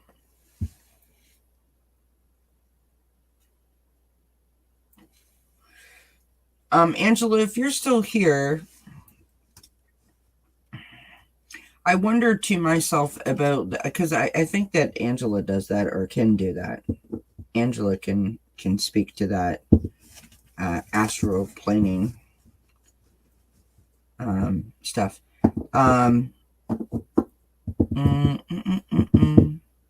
Now, the flowers in your hair, right? So you woke up and you were eating, or you had like dried stuff in your hair, right?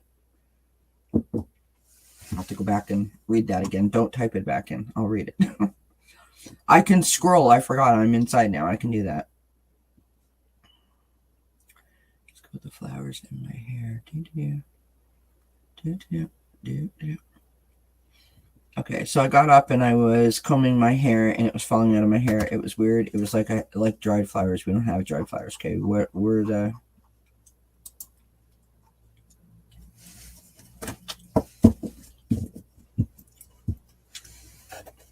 Okay, so I'm going to try using the Prism Oracle for this.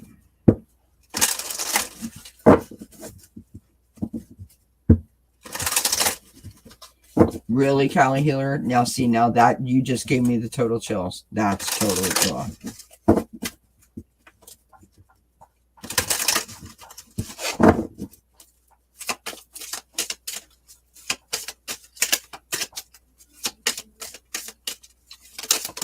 Wow.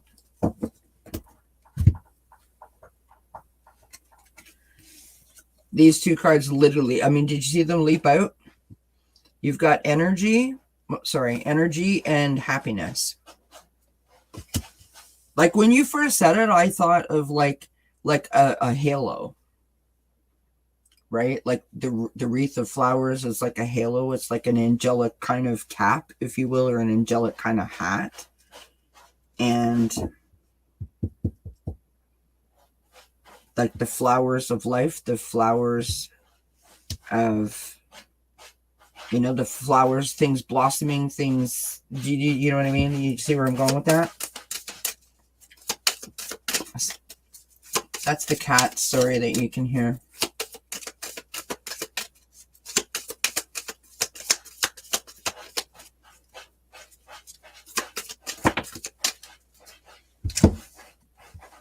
Okay, so we've got magic. Now, these two cards are interesting because these three just literally came out, okay? You've got ghost and pain. So you've got happiness, energy, magic, ghost, and plane.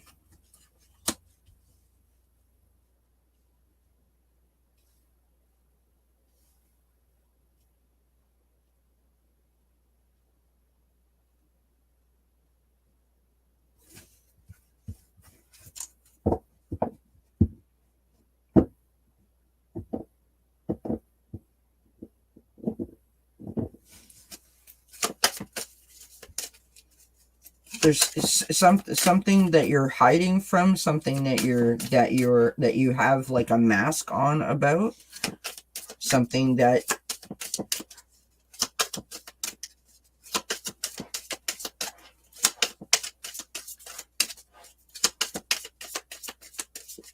it feels past life to me. Angela, are you getting past life? Because I'm totally getting past life.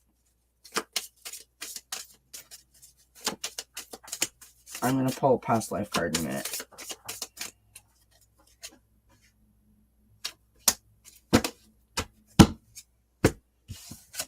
Okay, I'm not trying to freak you out. It is entertainment purposes only, right?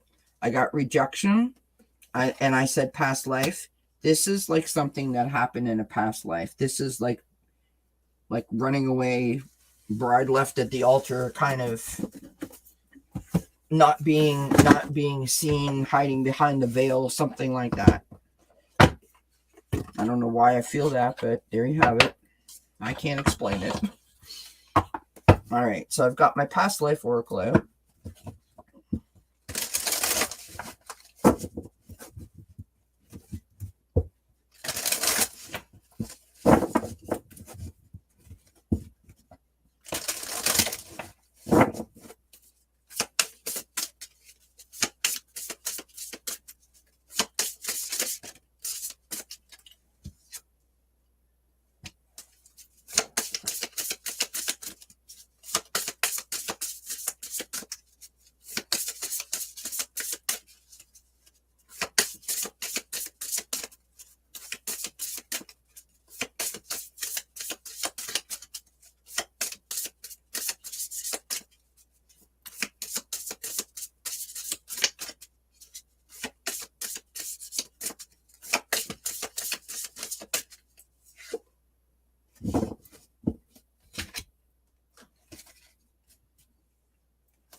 So I got scribe or writer.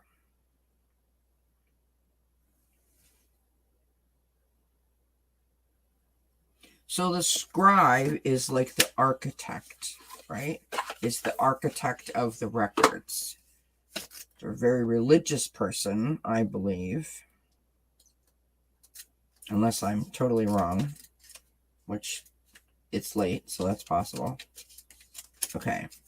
So according to the book, it says this card reveals that you had a career as a writer or scribe in a past lifetime, which may be why you currently desire to write.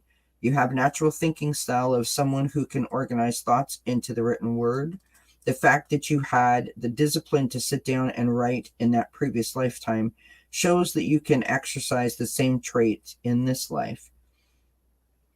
If you dream of being a published author, this card urges you to pursue a path. Changing the page. Pursue a path in writing and publishing, and more important, write every day, which can be the form of journaling, letters, creative writing, or non-fiction writing, such as blogging or articles. If you have a strong enough desire to be a published author and you're willing to put forth the effort, you can attain your dream. Well, that's interesting because I have a deck called the Akashic Tarot, and in that deck, the scribe is like the architect of the records, right? So,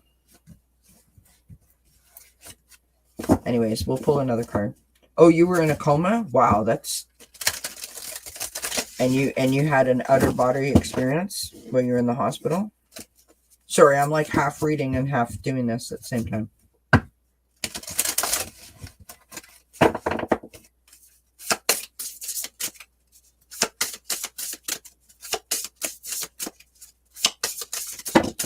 I don't know why, like I'm picking up like it's either like angelic vibe.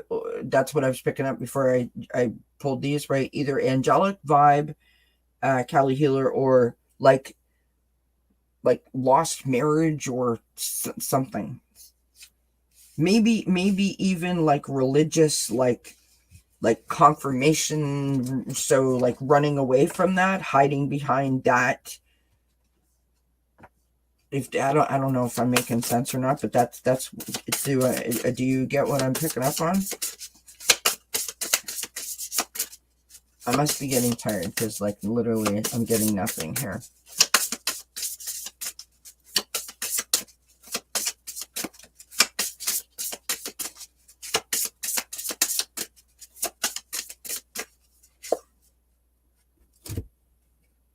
I got trust and faith.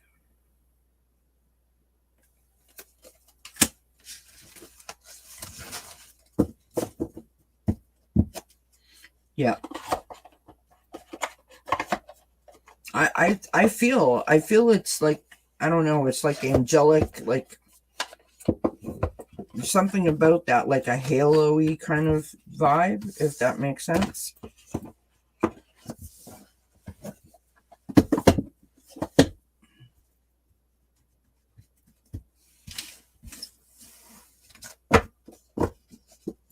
I totally dig that you've seen sparkles. That's awesome.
So I just used the Deca character just to see what I would get.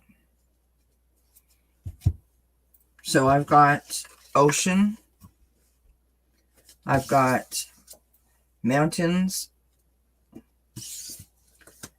I've got the maze,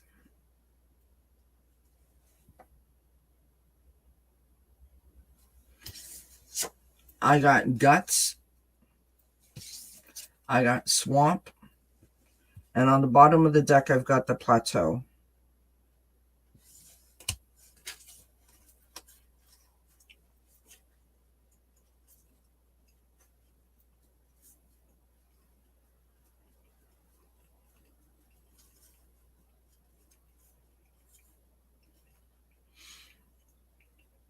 That's going to take me a minute to decipher that. What it feels like to me is like the dreamlike state is like a maze, right? Trying to decipher the maze. It's interesting that you have all of these elements here, like the ocean, the mountains, and the swamp.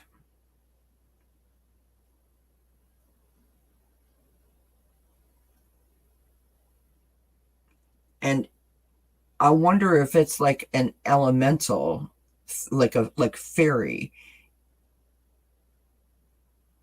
instead of angelic, but it, like something about the halo. Do you understand what I mean?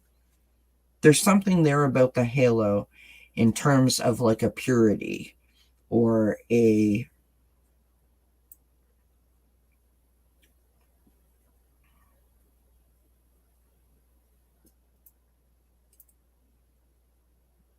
there's something like a purity thing. Oh, you live next to the ocean and mountains. Okay, thank you. Well, at least I got that part right. No, do you know what I mean? There's something there. I would have to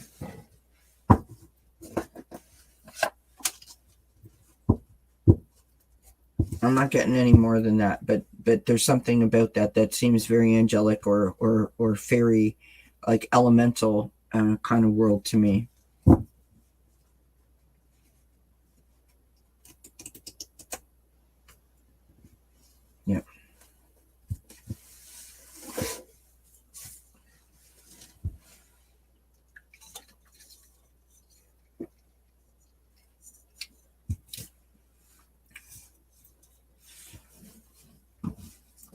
No, I feel like we've missed the whole conversation here. What are we talking about? Or the Skywalkers with the, yeah.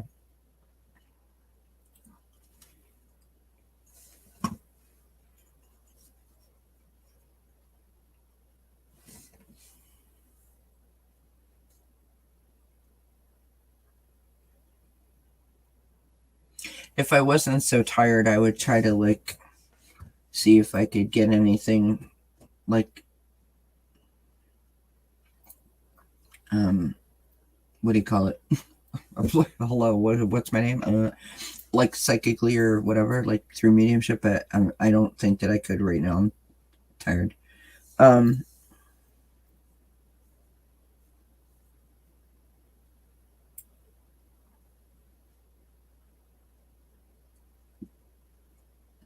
did you have a veil over your face, or did you feel like do you remember having a veil or like any kind of covering over your face?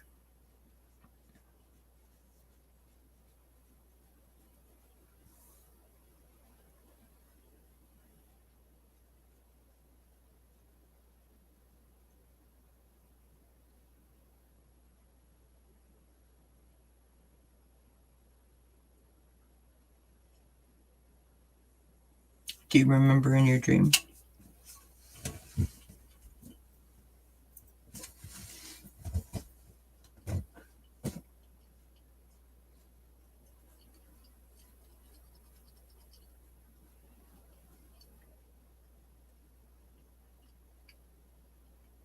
Oh, you didn't? Okay. Oh, you had a mark on your neck. Wow. Oh, you're very welcome. I mean, hey, I don't mean that I'm killing time with your dreams. I'm just saying like we're having fun. I'm like a dog with a bone when I get something like that. I want to know what it is. It's interesting.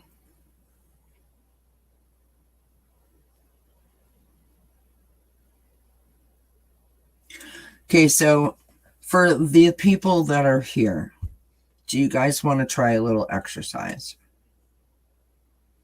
to do with that about the psychic skills? Do you guys want to try a little exercise? Type in yes if you want to try a little exercise. It's all good, my friend. I'm just glad that we got you some answers. Well, we're gonna test out our skills right now. So yes, right? Okay, sure. All right. So what I'm gonna do is I'm going to think of a person that has passed over, and I'm going to ask you guys to tell me what pops into your mind, what you feel, what you smell, what you hear, what you see, what you just feel you know. There's no judgment. This is just an exercise to sort of let everyone know and appreciate that we all have a knowing. As Metatron said, sometimes we just need to develop it. So there's no judgment. Okay. So I'll give you the person's name, and their name is Billy or Bill.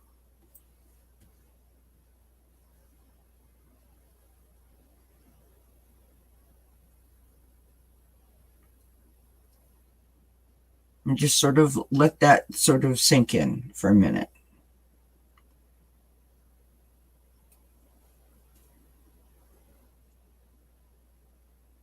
And I want you to sort of type into the chat like the first thing that pops into your mind, or the first thing that you sense, or that you feel, or that you hear. And again, no judgment. There's no wrong answer. It's not a test.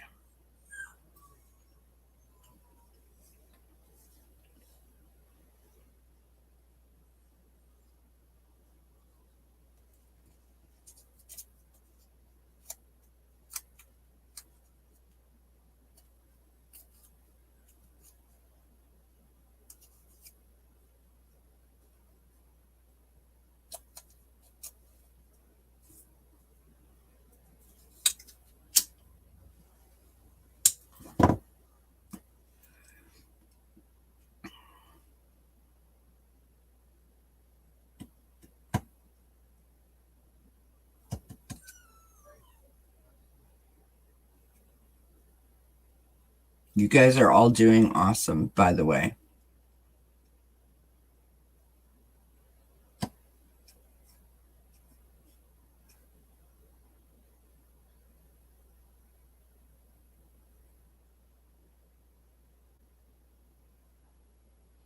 So you let me know how much you want me to reveal, and I will tell you why all of you hit different points. And what I mean by that is if you want to keep sort of guessing. Hi, Charlotte. Hi, sweetheart. Hi, baby.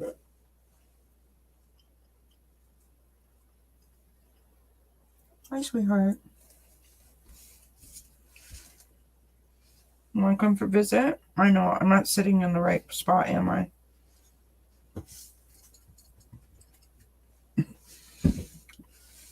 It's like I have a circular driveway on my desk that she runs through. So I noticed from some of the responses that you guys are picking up on two different people, both with the exact same name. One is the father, and the other one is the son. Both have passed over. I have been told at different times that they are behind me when I go live, which is one of the reasons why I chose them. So this is my Uncle Bill and my cousin Billy. My uncle would be in his 50s when he passed. My cousin would be in just about to turn 30 when he passed. My uncle had darker hair, so like my color, brown hair, and blue eyes. My cousin had red hair and blue eyes. My uncle was short and stocky, had a lot of, sideburns and sometimes like goatee kind of stuff going on, sometimes not. My cousin was a wrestler and was very fit, very like health conscious, body conscious. Definitely both cool guys in their own way. Very laid back, very chill, not the kind of people that get riled up real fast. My cousin could have a short fuse depending on if it was like if you said something nasty about his family or something like that, then he could have a short fuse. When Aries Wanderer said the holiday, I literally was like, oh my God. So specifically for me, where the holiday part makes sense, Aries Wanderer, my cousin went on a trip to Australia and was supposed to be in my first wedding, like in my wedding party. And he almost missed my wedding because of his trip. And it became like a serious bone of contention, not with me, but everyone else in the family was really upset with him because he had everyone stressed out whether he was going to make it or not. And then when he came back, there was like a whole situation. So when you wrote that, it's like I knew exactly what you were picking up on. So that was really, really cool. Bim says feels like he sticks out. I totally know what you mean because my cousin and my uncle were not unique at all, meaning that they were just like your average kind of people, but they were both very sort of powerful personalities, I feel, and they definitely were noticed. Like when they walked into a room, if you know what I mean.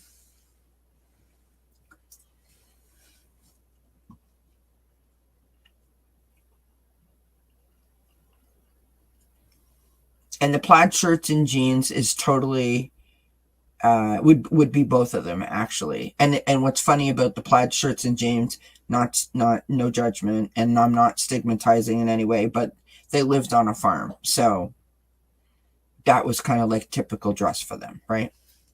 Like work wear is what I mean.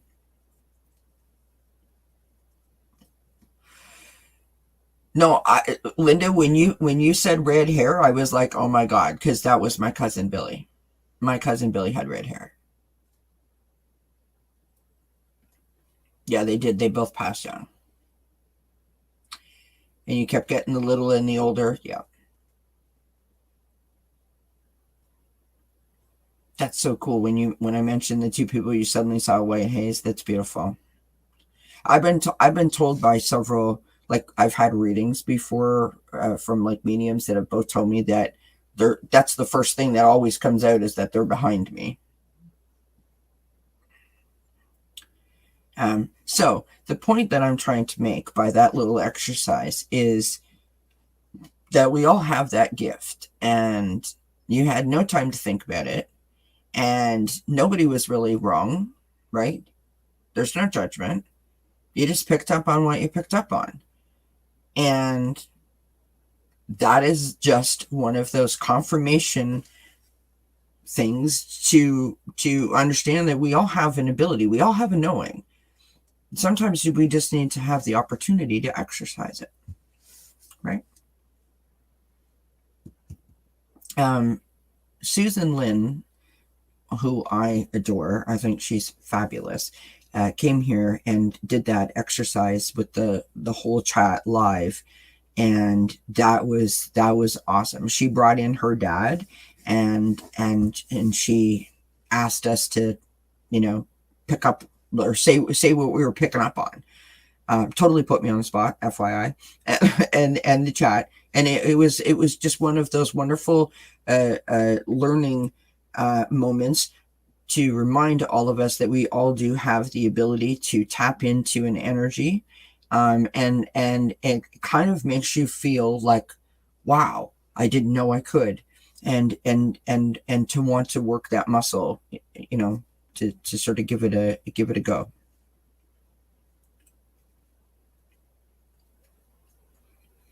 My grandfather's name was William, but everyone called him Bill. Yeah.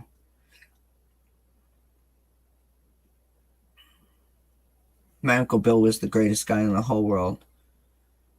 Greatest guy in the whole wide world. Anything that you needed, anything that you needed, anything that you could possibly think of, it didn't matter what it was.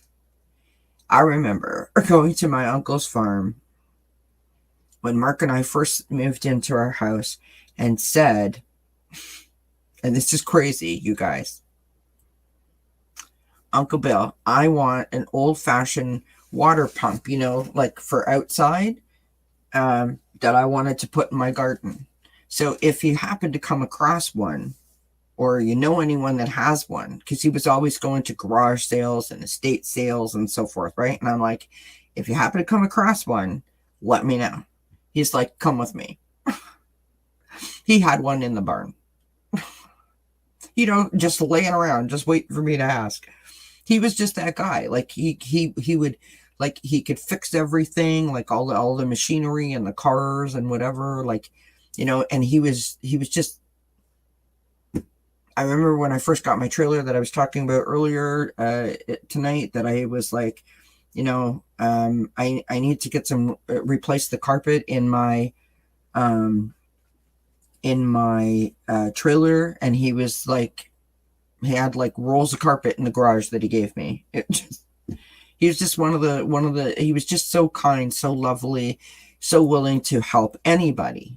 Didn't matter who you are, right? He's so thoughtful that way. I don't have a Valerie.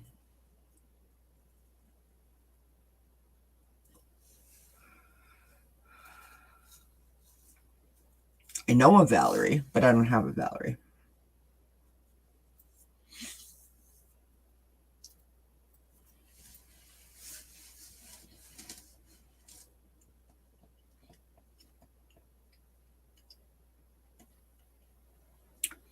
Yeah, that's interesting. Metatron's win. I mean, um,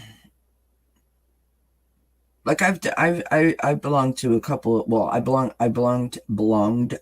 attended, went to, whatever you want to call it. Um, Sort of behind the scenes mediumship practice group thing. But it kind of conflicted with my schedule, so I couldn't really keep up with it. And I was like, what? And I was just given a name, and away I went. And I was like, I was dumbfounded that I could get anything. And then I did it again, and I did it again, and I did it again, and I was like, I need to work that muscle. Um, yeah.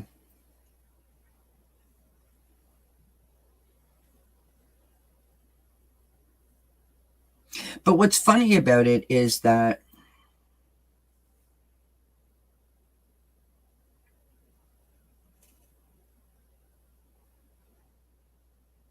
it's not my first instinct to do it. Does that make sense to you guys?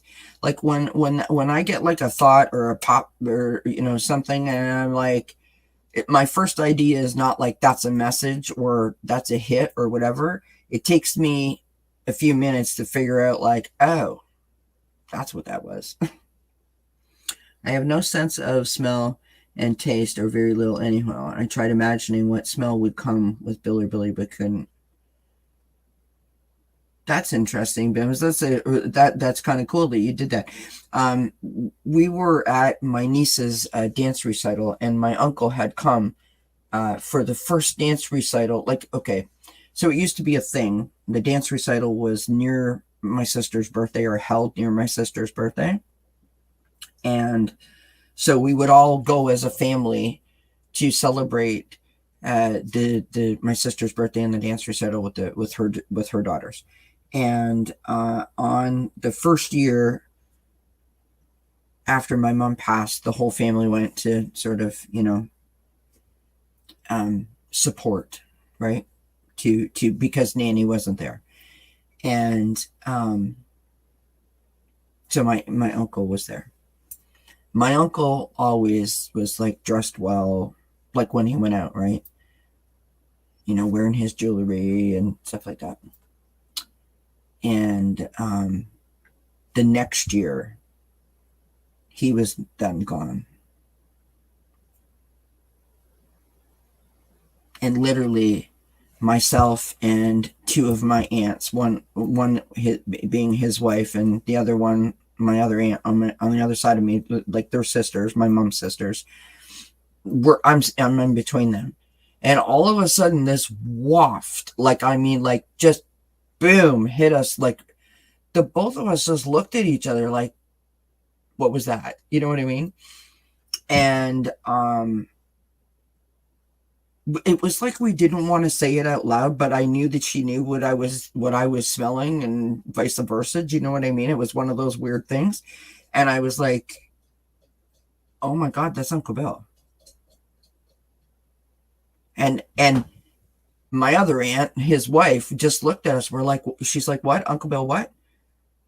And we're like, it was so bizarre, but it was so distinct. It like there was no that wasn't him. It was 100% him.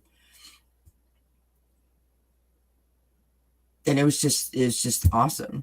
A couple of weeks ago, I had my niece on with me, and she was talking about when my sister was in the hospital, she smelt smoke in the house, and she was like, that's weird, does anyone else smell that? And her father, who is not, I mean, he's not a believer by any stretch of the imagination, was like, he smelt it too. And so I was texting, obviously, when my sister was in the hospital, and making sure that everyone was okay, and just communicating with them. And she said, like, Auntie Kelly, like, I smell smoke. I said, that's Nanny. Nanny's with you. And she said, it's funny because Dad said it smelled like Nanny's house. And I was like, So, yeah, I mean, totally cool.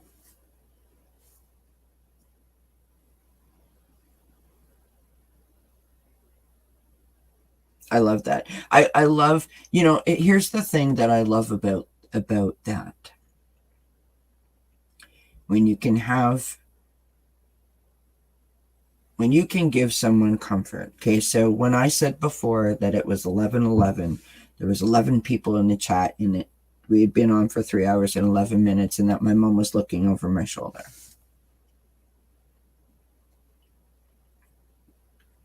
Most of you know the 11:11, my 11:11 thing ad nauseum, and I will not go into the whole detail again. But I've seen 11:11 for years and years and years, and like before my mom got sick. I never understood why I seen it. I wouldn't see it all the time. I'd see it in fits and spurts, meaning I'd see it for like, 4 days in a row, and then I wouldn't see it for like a month, right? And then my mom passed, and we had to wait like 9.5 years to be able to do her interment service. And when we finally were able to have her interred as she wished, I was writing out, something to say the night before. And I did it in increments of time, as I went through my little blurb. How many days, how many months, how many years, how many hours, whatever. It was 111 months that we waited to be able to do that for her. And then I seen 11:11 on the clock. And I wrote that right in my little blurb. And I said, thank you for the confirmation, Mummy, of 11:11. Now, why did I say that? So I was gifted a reading by someone who is not in this community. And I had the whole reading. And at the very end of the reading, the lady said, I don't know why I feel like I'm supposed to do this to you, but she said, I feel like I'm supposed to get you to sit like right up close and pay attention to what I'm going to do. And I'm like, okay. And she said, and I don't mean to point my finger at your face, but this is what I'm being told. I'm like, okay. She said, now listen to me. When you see 11:11 on the clock, it's me. Don't doubt it. I was like, wow. Okay. Like tears, the whole bit. Because my mom never believed the 11:11 thing. She thought I was a whack job. Until some random lady across the street one night happened to say that she sees a time on the clock all the time. And then after a few beers, my mom was a total believer and was like, honey, tell him your story, right? And so whether it's true or whether it's not true, when I see 11:11, I say, thank you, Mommy, I love you and I miss you. And I try to blow her a kiss. And if I see 11 anywhere, I feel like my mom's sort of giving me a thumbs up or a high five. You know what I mean? And it makes me happy. That's what I think is awesome about what we can do in terms of using that connection or that gift to be able to make someone smile, to make someone feel that love. You know what I mean? I think it's pretty amazing.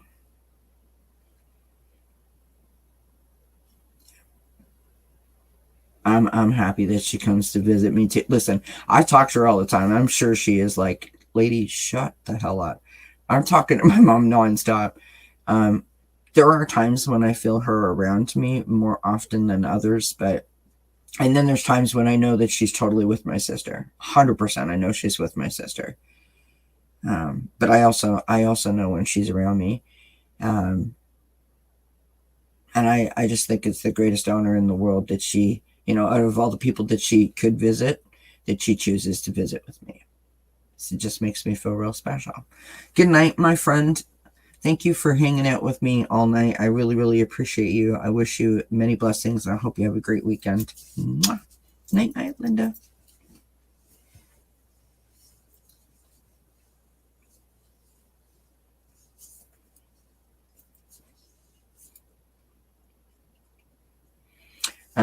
Whoops, sorry. My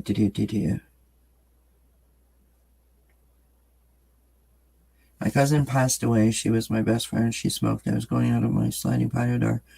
I opened. There was a cigarette there. It would have been smooshed if it was in the track. Yeah.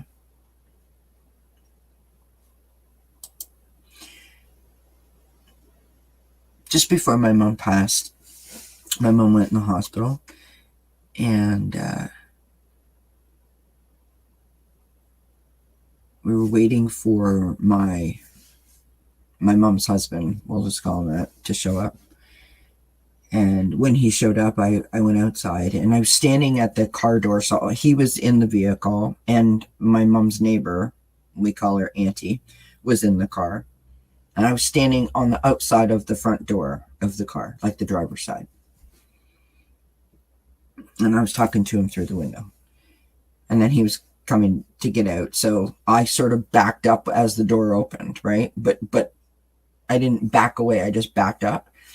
And anyways, I looked down as he was closing the door, and I noticed there was a penny on the ground. I picked up, put in my pocket. Went around to the back of the vehicle because he was opening the trunk to get something for my mom, a bag for my mom with some stuff. And there was a penny on the ground. I picked up, put it in my pocket. I walked around to where my auntie was, and I gave her a hug, and I said hello. And as she started to go forward, like to move into the hospital, there was a penny on the ground, which is just weird. So, and I now have 3 pennies.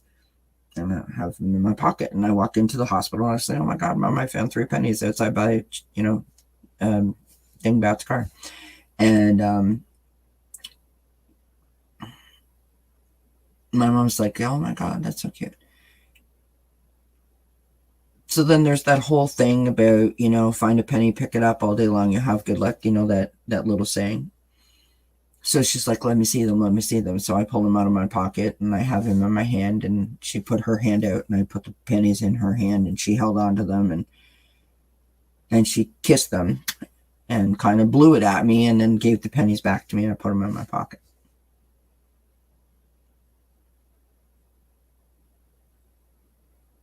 The day my mother died, I'd been at the hospital for like 5 days straight. And on that last visit, that last day when we went to visit, I went there Sunday, maybe around like 1 in the afternoon, 12:30, something like that. And it was the next day at, I don't know, like 11:30 in the morning, 12:30 in the morning, that everyone was trying to convince me that I needed to go and get something to eat. And I was like, no, I'm fine. Because, don't want to leave. Even though I wasn't in the hospital, because I couldn't be in the hospital, I was outside of the hospital. And I finally was convinced to leave. So I left to get something to eat. Of course, I no sooner left, and I got the phone call that my mom had passed. So we turned around and we came back to the hospital. And as I was walking up to the front door, my family was coming out, and my sister and I hugged, and we cried, and, all of our aunts and stuff. And then we walked around the side of the building to where all the cars were parked. And of course, I had to open up my window, or my door, which was the passenger side of the car, so that I could get my drink, which was my pop, and get myself a cigarette. And as I opened the door, on the floor mat, right dead in the center of the floor mat, there was a penny.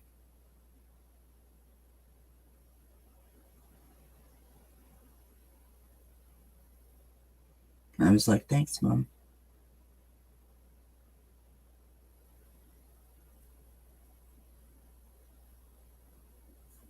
Craziness. really. And every time I think about it, I think pennies from heaven.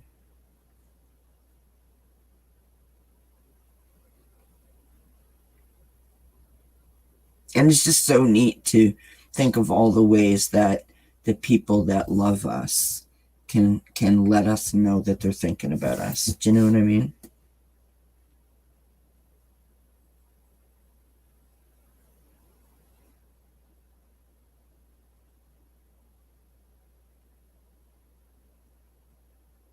Yeah, my dad's a Blue Jay too.